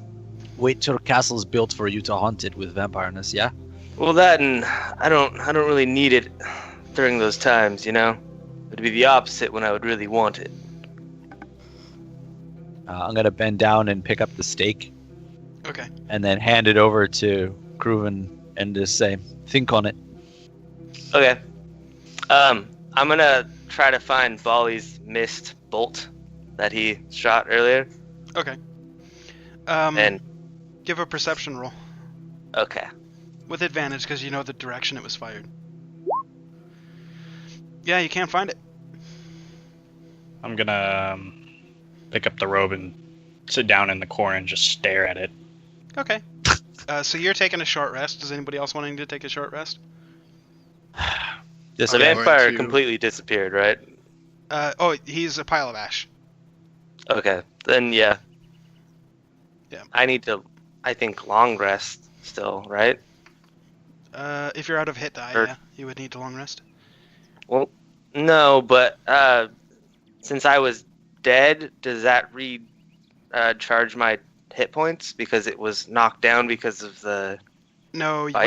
when you get stabilized, you were at 1. Your temporary hit points are still going to be temporary until you long rest. Okay, so I would like to long rest, and Okay. that's 4 hours. Yep, for you it would be. Are you guys okay with long resting right now? Or resting for a longer period of time? Sorry. Going to sleep. How long you need? Since I'm of elven descent, it wouldn't be as long as you other people. Now, what you mean by other people? Hold up. As you're I point saying hell you this, the tails of the two party members. Bali doesn't have a tail. Oh, okay. Nope. It's just one of you. Scales. So as you're mentioning this, Sandra and Clay kind of look up and they're like, "Can we go home?" Can't take children home. Yeah.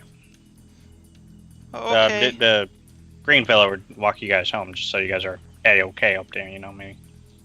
I'm gonna go. Okay. Thank you. Wait, by you go. green fellow.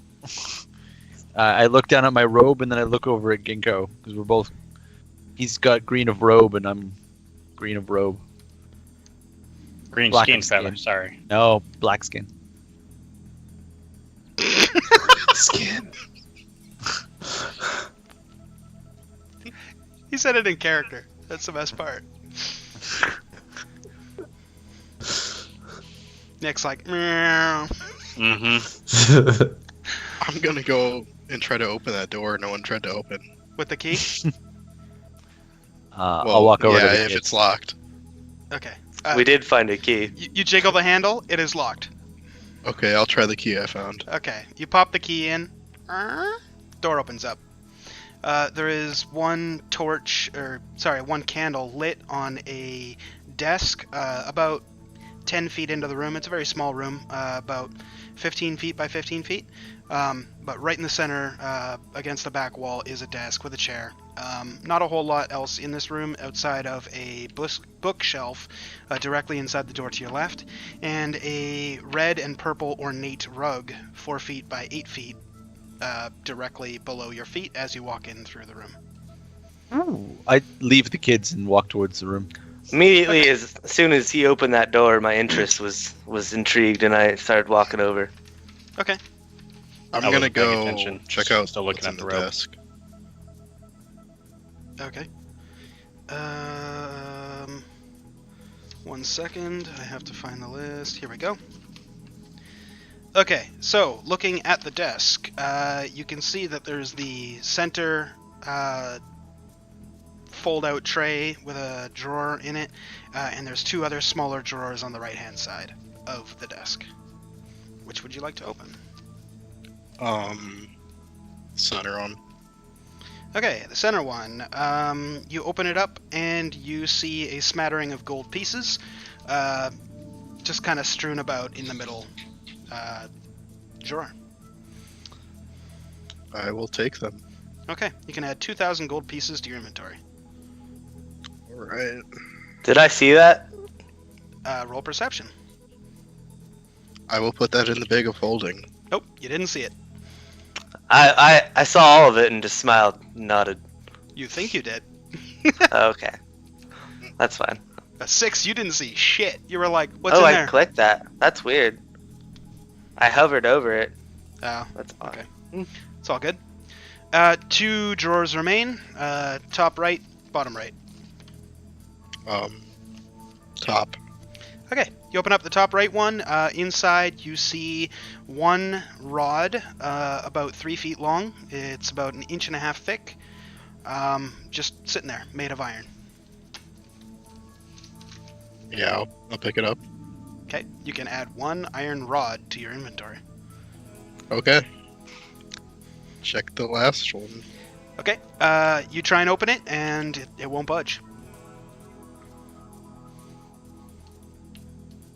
I'm gonna beckon at Curvin to come over. Okay. I'm gonna sit down and get comfortable, and then try to see if it was locked or if it's like a trap inside, perhaps. Okay, give an investigation check. Okay. I guess if it's like external or internal Yeah. mechanism that's stopping it. There we go. Jesus. You're unable to discern the location of a lock. You don't think that it's trapped, but you can't tell if the lock's on the inside or the outside. There's no obvious lock on the outside. You can use thieves' tools to add proficiency bonus to it. To investigation?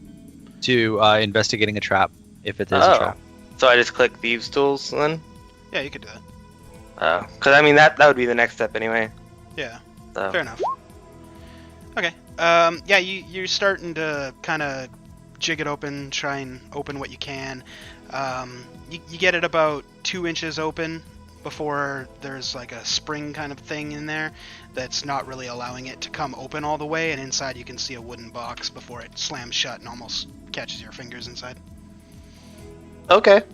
How big is this portion of the shelf or whatever that I was trying to open? The drawer? The drawer is only about, it's about 10 inches wide, maybe 12 inches I guess, deep. is it right underneath the top of the table? Yeah, it's the top right. Was it top right or bottom right? Whatever. Top right drawer of the desk. So right underneath the surface of the desk. Hey, Bali, you want to come rip the top of this desk off for us? Yeah. So I'm gonna hold the drawer. Is there a drawer handle? Yeah, and Kruven's holding on to it. I'm gonna hold the drawer down if you want to grab the top of the table, like the top of it, rip it up. Okay. I'm gonna grab one of the legs and then the edge of the desk and try to pull the whole top right off the desk. Do it away from us, though. Yeah, away from friends. my face and your faces as well. Okay, give a strength check. Okay. A little bit of working at it takes you guys, probably a solid 3 or 4 minutes. You manage to just wrench the top off. Half the desk gets destroyed as you peel it off, kind of like opening up like a can of food or something. And inside you see a small wooden box.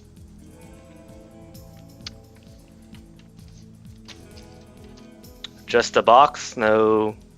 So far as you can see from here. Ta-da! He was a vampire. I'm gonna try to open the box. I'm gonna turn around and go to the bookshelf.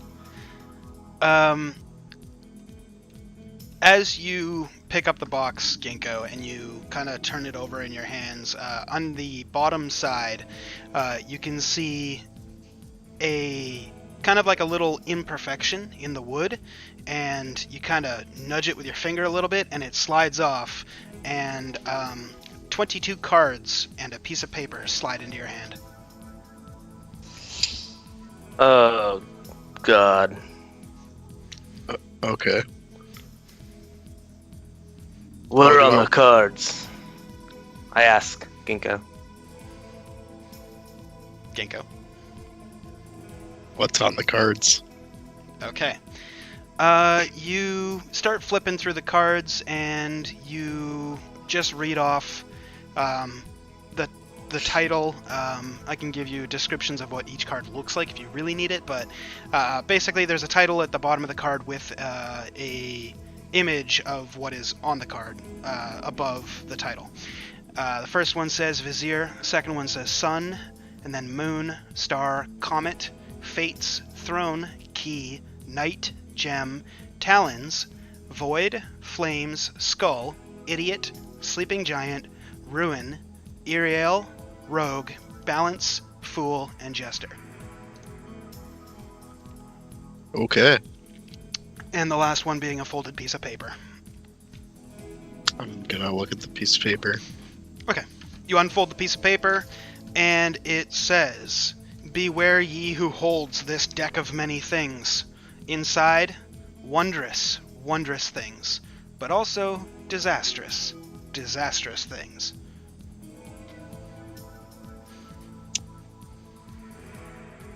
Okay. As well as some instructions on how to use it, which we'll get to if you wanted to use it. I'm gonna kind of look at Kruven and. I don't really want to dabble. I mean, I was his bottom B for far too long. I don't want to go down that route any further.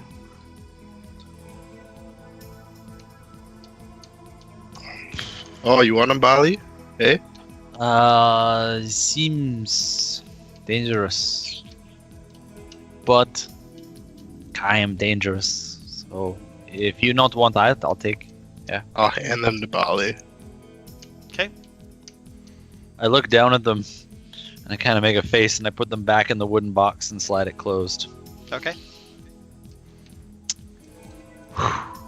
Okay. I turn to the bookshelf, Mhm. and I'm going through the author's names. I'm looking for bard rituals.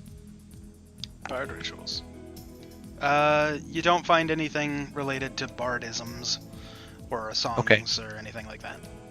Secondly, I'm looking for a book on pottery. There's a book on basic pottery. Sweet, I'll take that. You take it. I would also like to look at the bookshelf, Okay. mainly for like performing arts. Okay. You find a very, very basic, almost funny, in like the same kind of way that Ginkgo found a book on druids in the castle. In that kind of way, a book on performing in front of people. Perfect. I'm gonna like act really stoked and put that in my bag. Okay. Bali, well, since you were like right close to him as he started flipping through the books, you notice the one that he took has a very crudely drawn illustration. Looks to you like a children's book.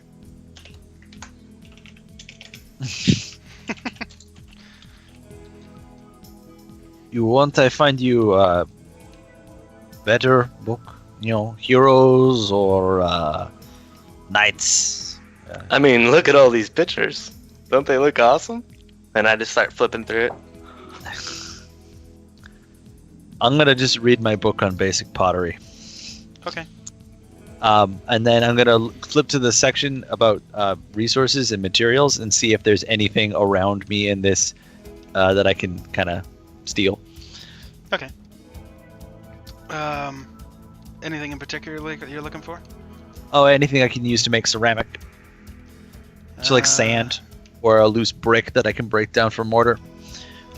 I mean, you could trip away at the walls to try and get some bricks, but it looks like this place has been built out of a cave, so it's not. It's kind of. Oh, perfect. Is there any mineral deposits or a stalactite I can break off?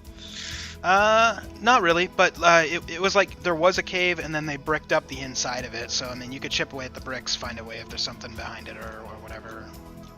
Anything like Okay, that. if we're all just hanging out for a bit, I'm gonna try and pull one of the bricks off the Alright. top of the wall. What are the rest of you wanting to do? I'm gonna go take a short rest in the other room. Carl? Yeah, I'll do that at least. By now, am I like I'm just trying to grab the kids and go. I don't know how long they've taken with that room, but as soon as I Yeah, didn't even notice them find the room, I'm gone. Yeah. I'm leaving. It's been about 10 minutes. You're about the front gate of the town. The two guards that kind of barred your entrance initially kind of see you coming back with the three children. One, which is still sleeping under your arm, and the other two are just kind of walking along with you. They seem to be a little bit happy now that they've gotten outside, and as you're walking up to the guards point their little spears at you, and they're like, "Halt! What? Where are you going with those children?" Guard and take children home.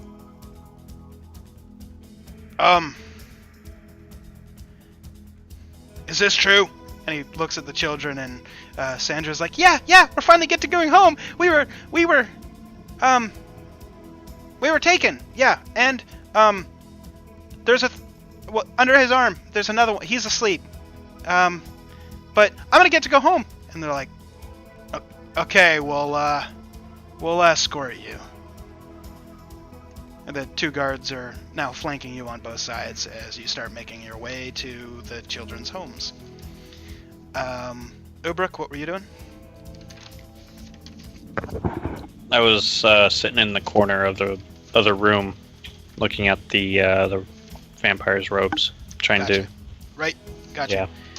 Yeah. I will send you the details on that after we're done here, but you've identified it. Looks useful. Definitely magic. Has an effect. I'll give you the info later. Now that you're finished identifying, you notice that Ginkgo has walked into the room. Bali's flipping through a book. He's taking apart some of the wall now. And yeah, they seem to be done whatever they were doing in the room that you weren't paying attention to because you were staring at the robe. Did y'all find anything? And what the hell is he doing to that poor wall? What did that wall do to you, Bolly? I need the material for a gift. Okay, sure. Okay. I'm gonna. Fair enough. How much progress am I making on this wall? Can I get a brick out? You've only just started. I had to catch up the other guys on what they were doing. So all of the stuff that they did happened as you were doing all the looting. So were you guys taking a long rest or a couple of short rests, or what were you doing while Bolly's ripping apart the wall? I'd like to take 2. What are you guys doing though? I just took 1 so far. I mean, I'll sit down for a moment. Again. Okay. Ginkgo? I'll do it on Oh my god. I'm just gonna wait around until they're done resting. Okay. So we'll say you guys have done like 2 short rests, which will be roughly an hour. So by this time, we flash back to Karn, who you showed up to Sandra's house, and you met the father of Sandra at the front door to their house. You recognize him as the man that you saw when you first came into the town. You were directed to Sandra's house, and then you started looking for the disappearance of Sandra. He kind of sees you walking up with children and like looking through the window. He's like, what's going on here? And then he recognizes Sandra. The door flies open. He comes running out and gives her a big old hug. And he looks at you and grabs both of your hands, or both of his hands on your left hand. He's just shaking. And he's like, thank you, thank you, thank you. And he's on his knees because he just finished like hugging his daughter. And he's like, thank you, thank you. If there's anything we can do, anything, you tell me. Is there anything you want? Anything you need? Can we do anything? Would you like some dinner? Keep children safe. Oh, we will. Thank you. Think you're walking away? Mhm. You go about 8 houses down. Same kind of reaction from a man and a woman. The man answers the door with a knife in his hand. The woman standing about 2 feet behind him. And he's like, I'll protect him. What? Oh! Is that Clay? Yeah, hey, Clay, how's it going? You see this other child comes running from behind them and runs over. It's like, hey, Clay, hey! You've only been gone like 12 hours, but I missed you. And both friends fist bump, and the kid walks over, and he's like talking to the parents of the child that you just met. And he's like, did my parents come around and ask? Because, I mean, it'd be really, really awkward. I haven't even gone that long. And the adults are like, yeah, we had to tell them. You kind of went missing. It's only responsible. And they kind of look up at you and they're like, thank you so much. You now have 1 unconscious child under your arm.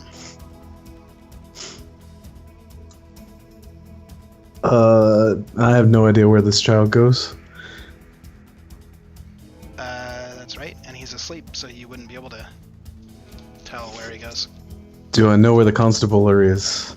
Yeah, you've been to the guards area before, so you want to make your way there? Yep. Okay, you get there. You see Cliff is at the front door, just leaning against the door, like half asleep. You don't recognize him, but he's just a guard that you've seen around town. And he's like, doesn't even open his eyes, just kind of shoves the spear to the side, blocking the door. He's like, where do you think you're going? I'm gonna hold up. Child, go home. He opens up his eyes and he's like, huh. All right, I'll take him. Where'd you find him? In whole. You're gonna need more information than that. No. Child, go home. Why don't you come in and talk to us for a little bit? Okay. All right, we'll make you some tea. He opens up Garn the door talk. and leads you inside. Takes the kid, plops him down at a desk, and pulls out a toy out of his drawer and sets it down there. And he pulls you into a cell and closes the door behind you.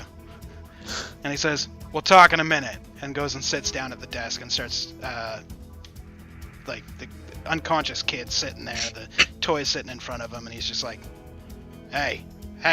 He's like poking at the kid's face. The kid's not waking up. He's like, children. And we cut back to the other guys. It's been roughly about an hour. Bali, you've got a pretty sizable patch of sand in front of you, as well as 2 pretty large chunks of brick.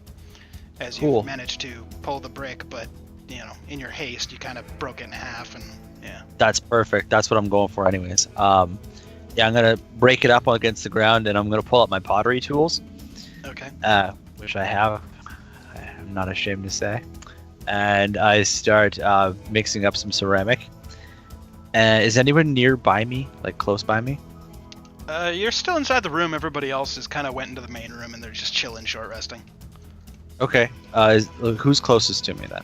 Probably Kruven. Just chilling outside of the I reach Just into resting. I reach into my bag and I pull out the little wooden box with the cards in it. Okay. And I lean over to Kruven and I smile, and I'm working with my ceramic with one hand, and then I take the top off the box with the other. And I say 3 cards. Okay. And then I look Kruven in the eyes and say, "It's been nice knowing you. If sideways is destiny." Okay. So Kruven, what you heard was all this scraping and clawing behind you, and then eventually you hear, in a very broken Russian accent, "Ah, yes, got it." And then he breaks up a bunch of. That was a really shitty accent. I'm sorry. Anyway. It's hard. Yeah, it is. Russian is hard. So he's like, "Yeah, I got it," and then breaks up a bunch of the sand, and he starts making all this noise with this thing, and then he's like, "Hey, Kruven," and he kind of looks over, and you're just sitting there with your eyes closed, and you glance over and look at him just as he says, 3 cards. You have your deck? Yep. Shuffle them, Yeah? please. Not you, Kruven. Okay. Just good. Bali. Okay. Now, without looking at them, please hold them in front of the camera like that, fan them out, and pick 3 at random. So like hold them out like that. I'm just gonna draw 3 off the top. It's got to be random. Well, that is random. They were shuffled. Would you prefer Fine. it if I drew them in different directions? I'd prefer the fan, but it's fine. Just draw 3. How about I do both? Here, I'll fan. All right. Eh. Okay, you got a King of Hearts. Let's see what happens. So, you pull the first card. You look at it, you see a ornate throne on the front of the card, and it says throne at the bottom, and you all of a sudden feel like this magical tingle around your body. It's ticklish for a second. You gain proficiency with the persuasion skill, and double your proficiency bonus on checks made with that skill. In addition, you gain rightful ownership of a small keep somewhere in the world. However, We already have one. they have one. Now you have one. The keep is currently in the hands of monsters, which you must clear out before you can claim the keep as yours. Okay. Draw your second card. I'm really worried about these. Ace of Hearts. Are you sure those are shuffled? No, I swear they're shuffled. That's And why they I were was shu- asking. That's why I was They were asking for the shuffled random. beforehand too. So, the Fates.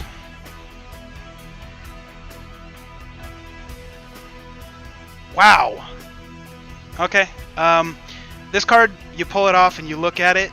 The very bottom it says the Fates, and there is an entity holding a black orb in one hand and a glowing yellow orb in another hand, kind of balancing it. This card enables the character to avoid an instantaneous occurrence if so desired, for the fabric of reality is unraveled and respun. Note that it does not enable something to happen, and it can only stop something from happening or reverse a past occurrence. This reversal is only for the character who drew the card. Other party members may have to endure the situation. You can use the card's magic as soon as you draw, or at any other time before you die. Okay. What? What am I seeing? Am I just seeing him pull cards and him looking and that pull another? Yep. Okay. Draw your third card. I don't even want to look at him. Right? King of Diamonds. King's good, right? Not all of them. That is the Sun card. You... Icarus had problems with the sun. Are you fucking kidding me? That sounds good. yeah, usually. Okay, I just want to point out you got 2 of the 3 best cards in the deck. You instantly gain 50,000 XP and a wondrous item which the DM determines randomly. No way. That seems really. I'm not fucking with you. However, I'm gonna scale that back from 50,000, and I'm just gonna Or say spread it out. you instantly level up right now. Okay, I'll take that. Thank you. 50,000 is a bit excessive. Yeah, that's no. That's like Anyway, and a wondrous item which the DM determines randomly. So, you're sitting Jonesy's there. head. You're sitting there with your... Yeah, Jonesy's head comes flying out of the bag of hope. No. You're My sitting there wondrous and you item. just drew all 3 of your cards and you're like, this is awesome. Holy crap. And you instantly level up. And from behind you, you notice a little bit of a rustling as the rug, the ornate red and purple rug, floats up off the ground, flies over, and lands in your lap. I sneeze because of the dust. It's not dusty. Oh. Wow. I don't know how to take this.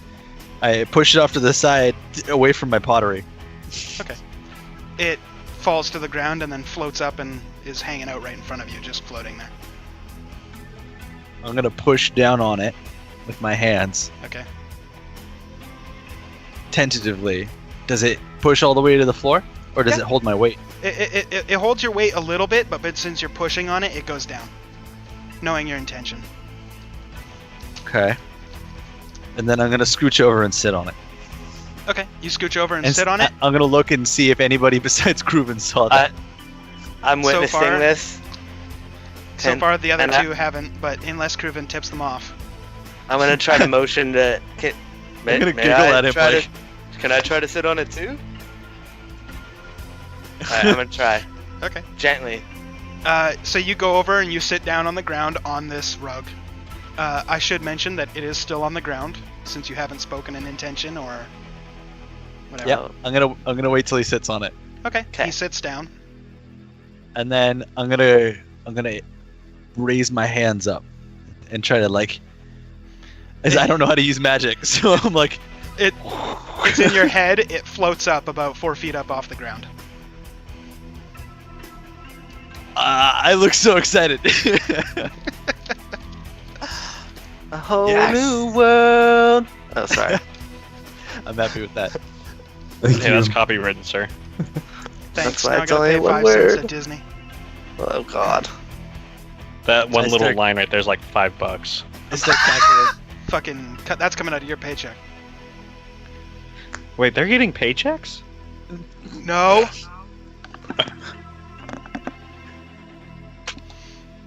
So we're floating. You are floating about 4 feet off the I'm ground. kicking my legs. I'm having a good time. Yep. This is great. Okay, I'm gonna go back down to the ground before this Okay. freaks me out too much. You do that.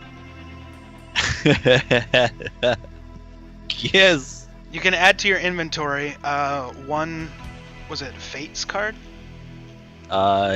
Yes.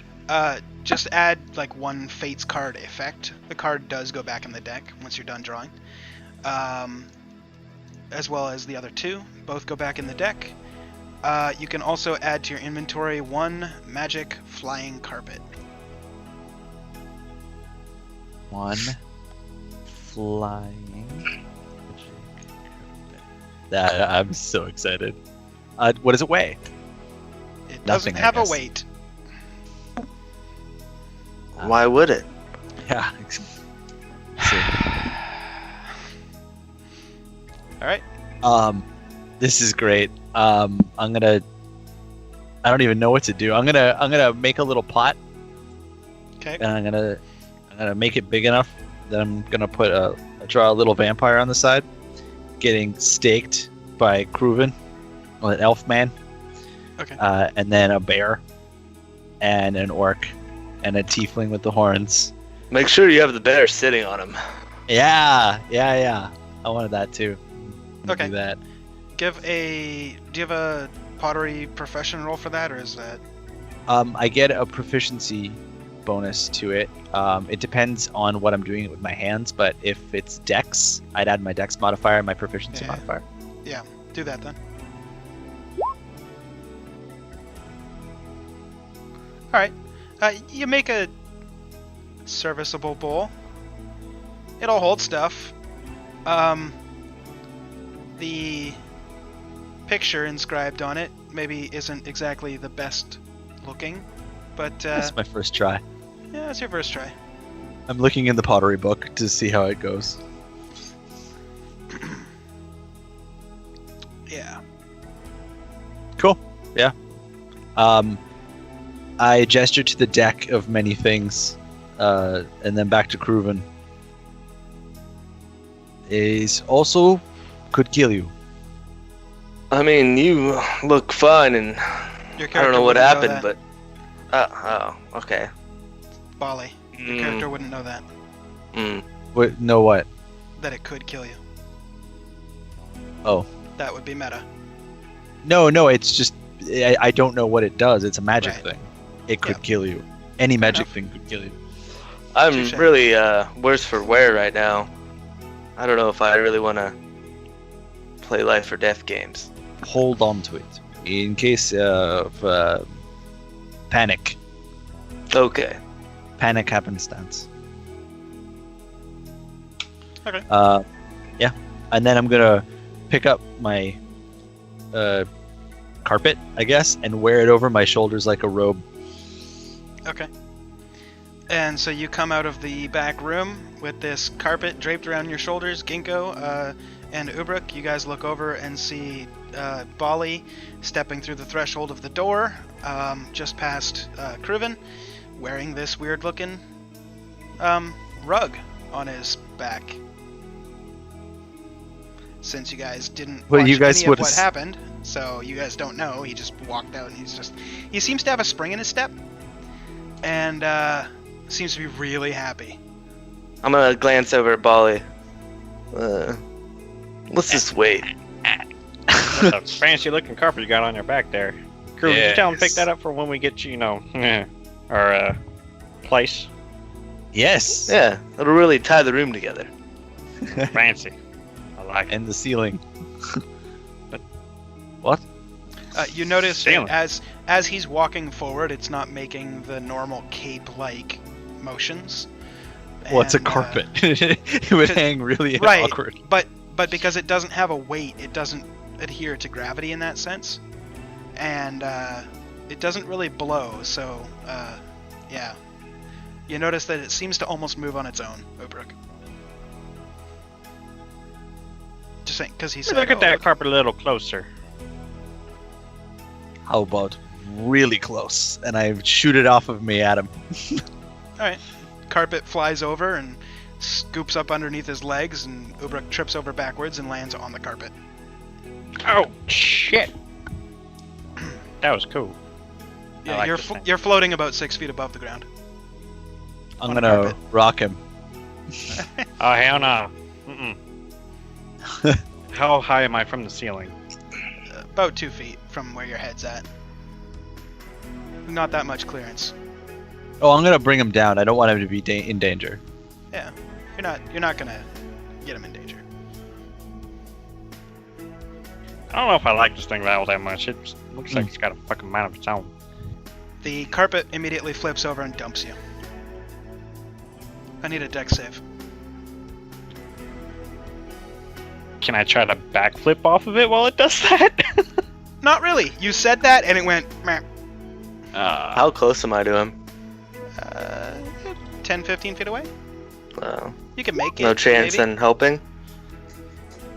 If you're quick, you gotta have roll really high. DC to be high on that.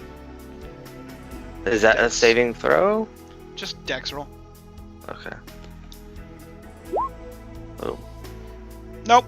No, you were thinking about it, and then you stubbed your toe, and you're like, ow! Mhm. My toe hurts, man. Ubruk, you take 4 points of bludgeoning damage as you fall and hit the ground on your butt. I knew I didn't like that dang old thing. Sorry. Told you that thing's got a freaking mount. So, shoot. Sorry. The carpet floats over, floats about waist level with Bali, 2 Bali's right. Just kind of floating there. I'm gonna snap my fingers and put it into my backpack. It seems to float right above you, and then rolls itself up and drops into your backpack. Yoga mat. What the hell is yoga? Shall we get out of this Muscle goddamn stretch. lair? Okay. Yeah, I'm still smelling the farts of that old vampire. I'm gonna head upstairs. Can we do a short rest? Or continue for half an hour so I can get a short rest too? Sure. Is it still technically nighttime? You're getting pretty close to morning, but yeah, still nighttime. So let's call it waiting for daybreak. You guys gonna leave and- Karn in jail that long? I don't know he's in jail. That's a good point. You don't. I know something about a keep in a distant land. I know that I feel very, very lucky and quite strong after that battle. When you level up, you don't get your hit points back, do you? Yeah, you do. Oh, sweet. And half of your maximum hit die.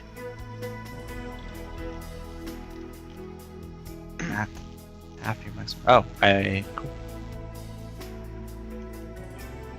So if we're doing another one, then so can I, right? What do you mean? Another short rest? Yeah. Yeah. Okay. Cool. I'll do all my rolls after. Okay. Stats. Yep. I don't even know what I get at 6. You can look it up after.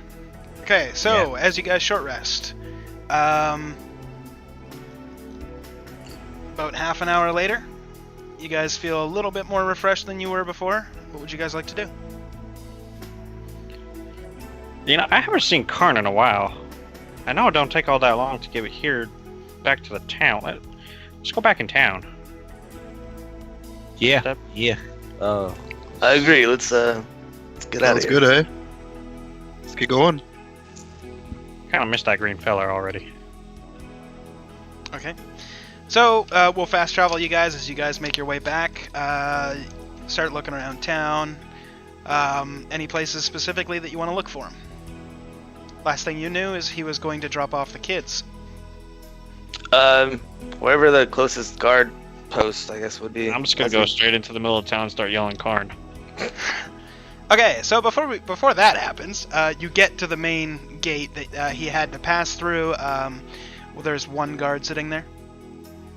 And he kinda Hello. pulls Have his you weapon seen aside. our fellow party member? He was bringing back the children that we saved from the vampire. Huh. What's he look like? Kind of short, green, and probably not the He went brightest. that way. He kind of points off in the direction of the residential district. It.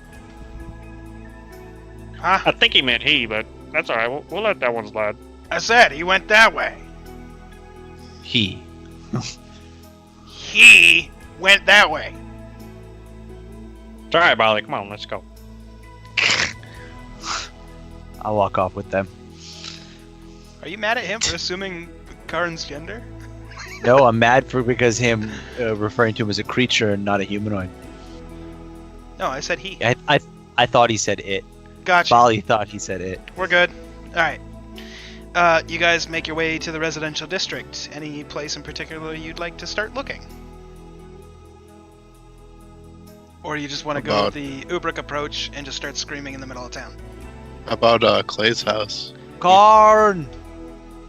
Karn, where the hell are you? Karn! Me and Ginkgo are gonna go to Clay's house. Karn! Okay.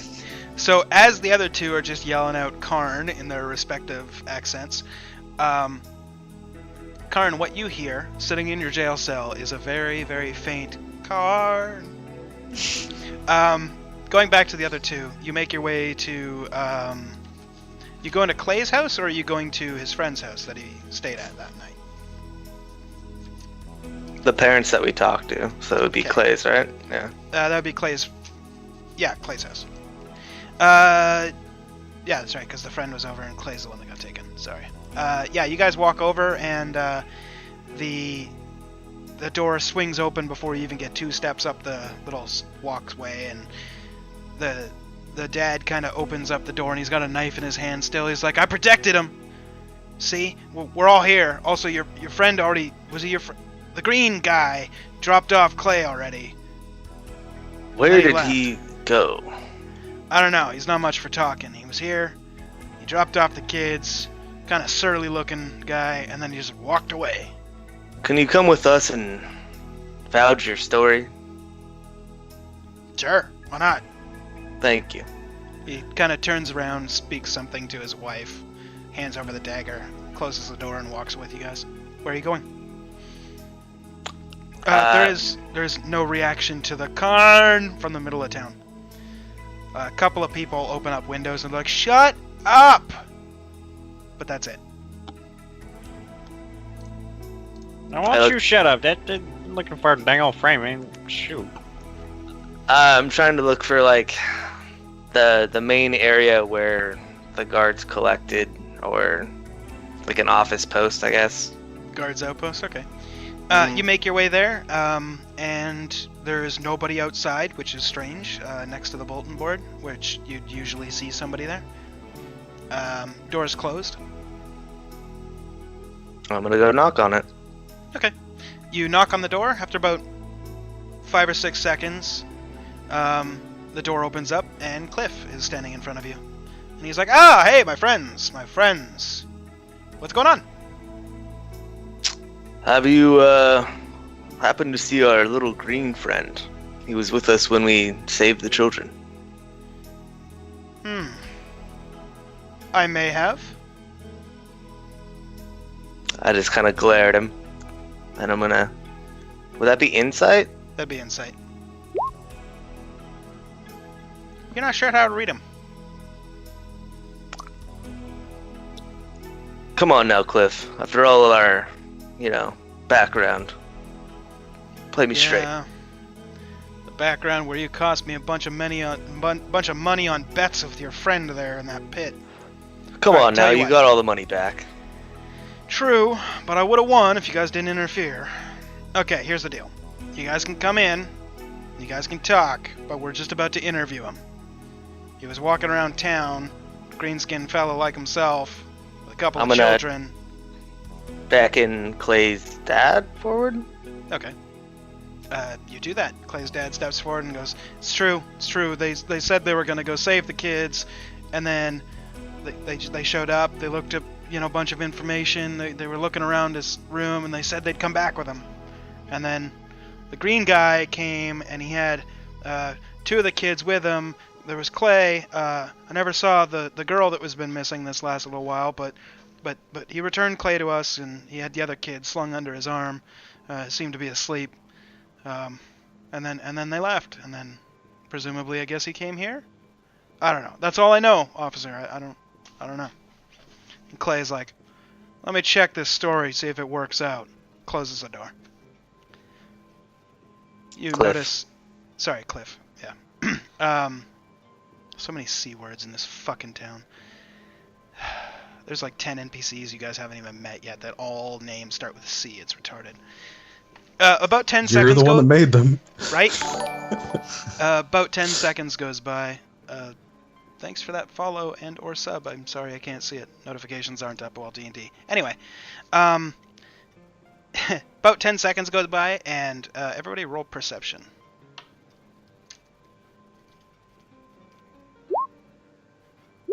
So low tonight. Jesus.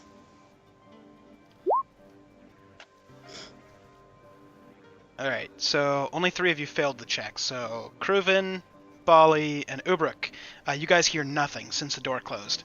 And the 2 that passed the check, you hear nothing after the door closed. And after about 10 seconds, the door opens up and Cliff goes, "Okay, your story checks out. You can leave." As Cliff walks over, opens up the gate, and is allowed out. Karn, what you saw during that entire time is basically Cliff got up, walked over to the door, talked to somebody, closed the door after saying, "Let's see if the math checks out," and then he just kind of looks over at you for like a good 6 seconds, and then looks back and opens the door.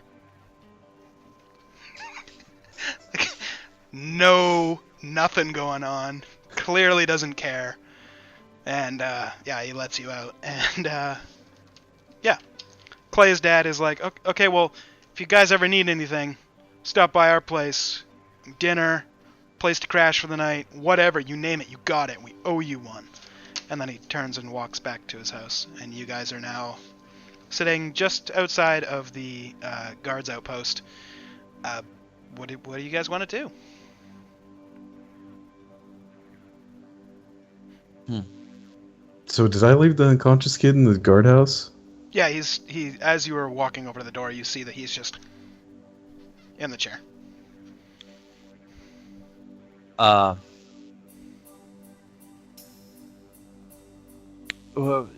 Was there a bounty for missing kid? Roll history.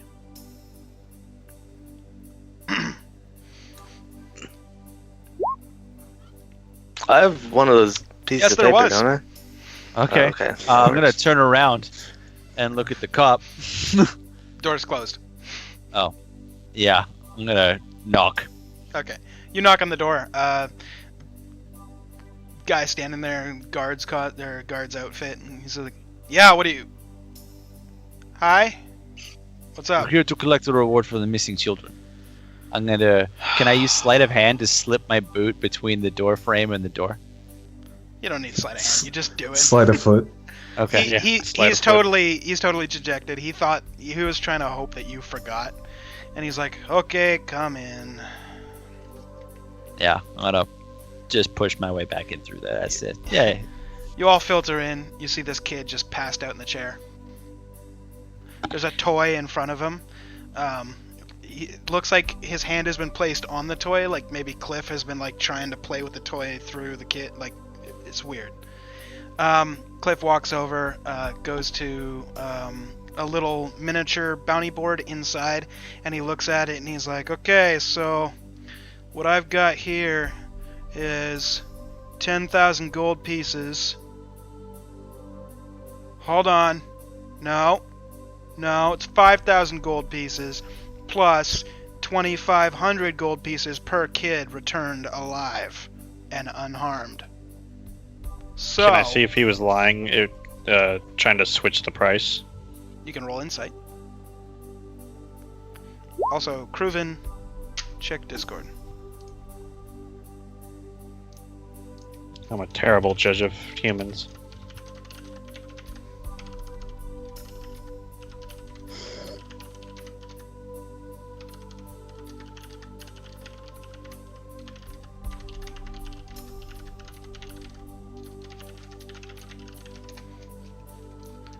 Yeah, you have no clue.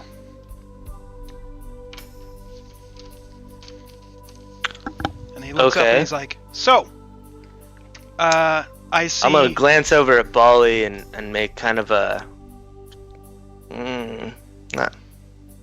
not so much look.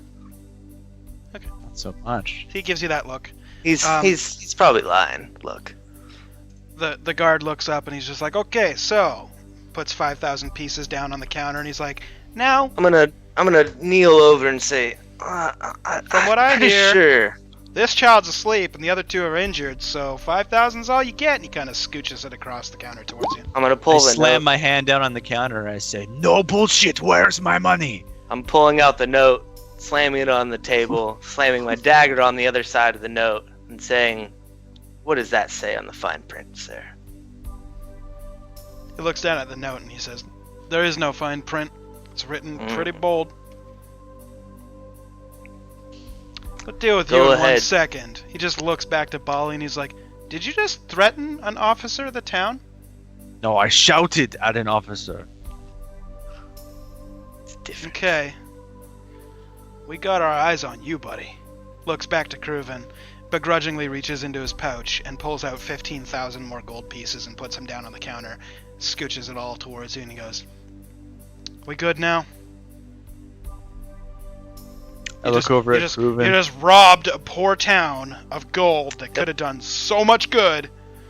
I think that's the fair price. And I'm gonna scoop it all up and then look over to Ginkgo. I'm gonna hold open the bag. I'm just gonna put it all in there. Alright, now go. My shift's I'm almost gonna- over and I want to get drunk. As they're loading it in, I want to scoop out 300 gold pieces and hand it to Kruven.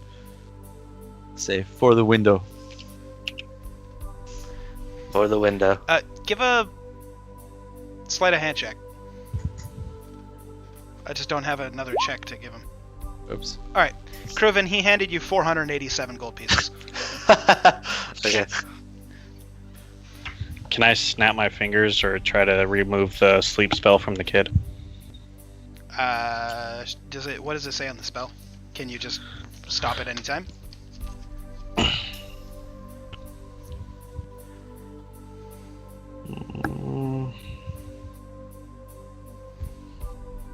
It says it only lasts for 1 minute. Oh, really? Well, he's Yeah. a child. His constitution's pretty fucking low. Alright, sure. Kid wakes up screaming, because that's the instance he went to sleep in. He's just crying, and then he looks around and realizes he's in, like, a guard station. He's just like, okay.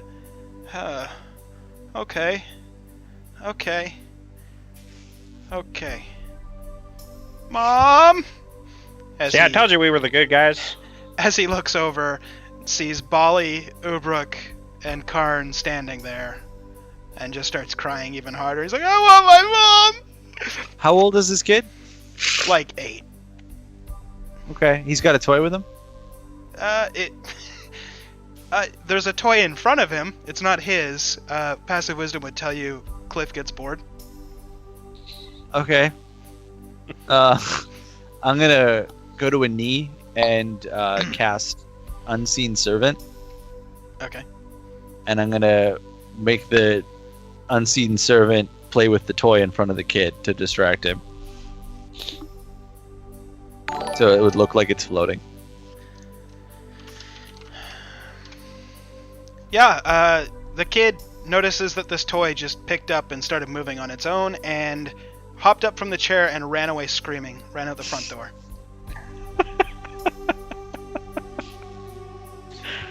Someone should go get him. Nah, he's back in town. Maybe I probably running home or some shit like that. We didn't slay the Lives here. vampires. He lives here. He can make his way home at 8. Nah, I'd be alright. Chinatown anyway. Alright. I need nothing else. Cliff kind of looks up at you and he's like, "Oh, you guys are here. You want to take on another one?" And he looks over at the board. and Wouldn't you want see to bunch ruin more your things. town into the ground with all the money you don't have. Yeah, he So got yes, you on are that you- one, Cliff. Can you afford to pay us for these things? Hmm? Yes, the town can afford to pay you. Oh. Contractually, I have to save the town money every chance I get. Okay, I'd get fired if I didn't try. Okay. Okay. I'll hear him out on the bounty board. He's just pointing at it and he's just like, "If you can help with any of the other stuff, please. Otherwise, whatever." Okay, I'm gonna grab all the flyers on the front and pull them off, and I'm gonna look at the guys and say, "Bar," Okay. and I leave through the front door. As you guys are leaving, Cliff follows you out. You notice he closes the door behind him, locks it, and goes, "Which bar are we going to?" closest bar. No, Good call. Cliff, you ain't coming with us. I mean, if you want to come, you can come, but I mean, Unless you're buying. you're kind of on the clock, aren't you? No, shift just ended. We're good. All right. He literally told you before the conversation, hurry up, Mike, shift's almost over. Oh, I don't know if you caught that, but he I did say it. Alright. cool. I'm gonna follow Cliff. Alright. He leads you down an alley, kind of sketchy looking. Leads you to a door, opens up the door, and you recognize it as a textile factory. He takes you Oh down boy, the here left. we go again. Takes you down the left stairway. Noise picks up as you guys open up a door at the bottom and end up in the very same bar that you guys, most of you, came to when you first came to the town. And there's a fighting sand pit in the middle, and the castle still stands where Karn had made his castle. Apparently nobody's fought in the last 7 hours. Yeah. I'm gonna pick a table Far or and close? sit with Doesn't matter. far end of the room with my back towards the wall. Okay. And I'm gonna put all the flyers down in the middle of the table and spread them out. Okay. So you do that. The rest of you, are you heading over towards the table? Or what are you guys Following. doing? Okay. Following it. Yeah. Yep. I'm looking for a tavern. You're in one. Karn tired. Karn go sleep. Oh, right. Gotcha. Okay, so you just notice that it's just a bar, and you just turn around and start walking out. Okay. You get to the top of the stairs. Head back. You noticed on your way here from the guard station, if you take a right where you took a left, about 2 doors over, it's a tavern.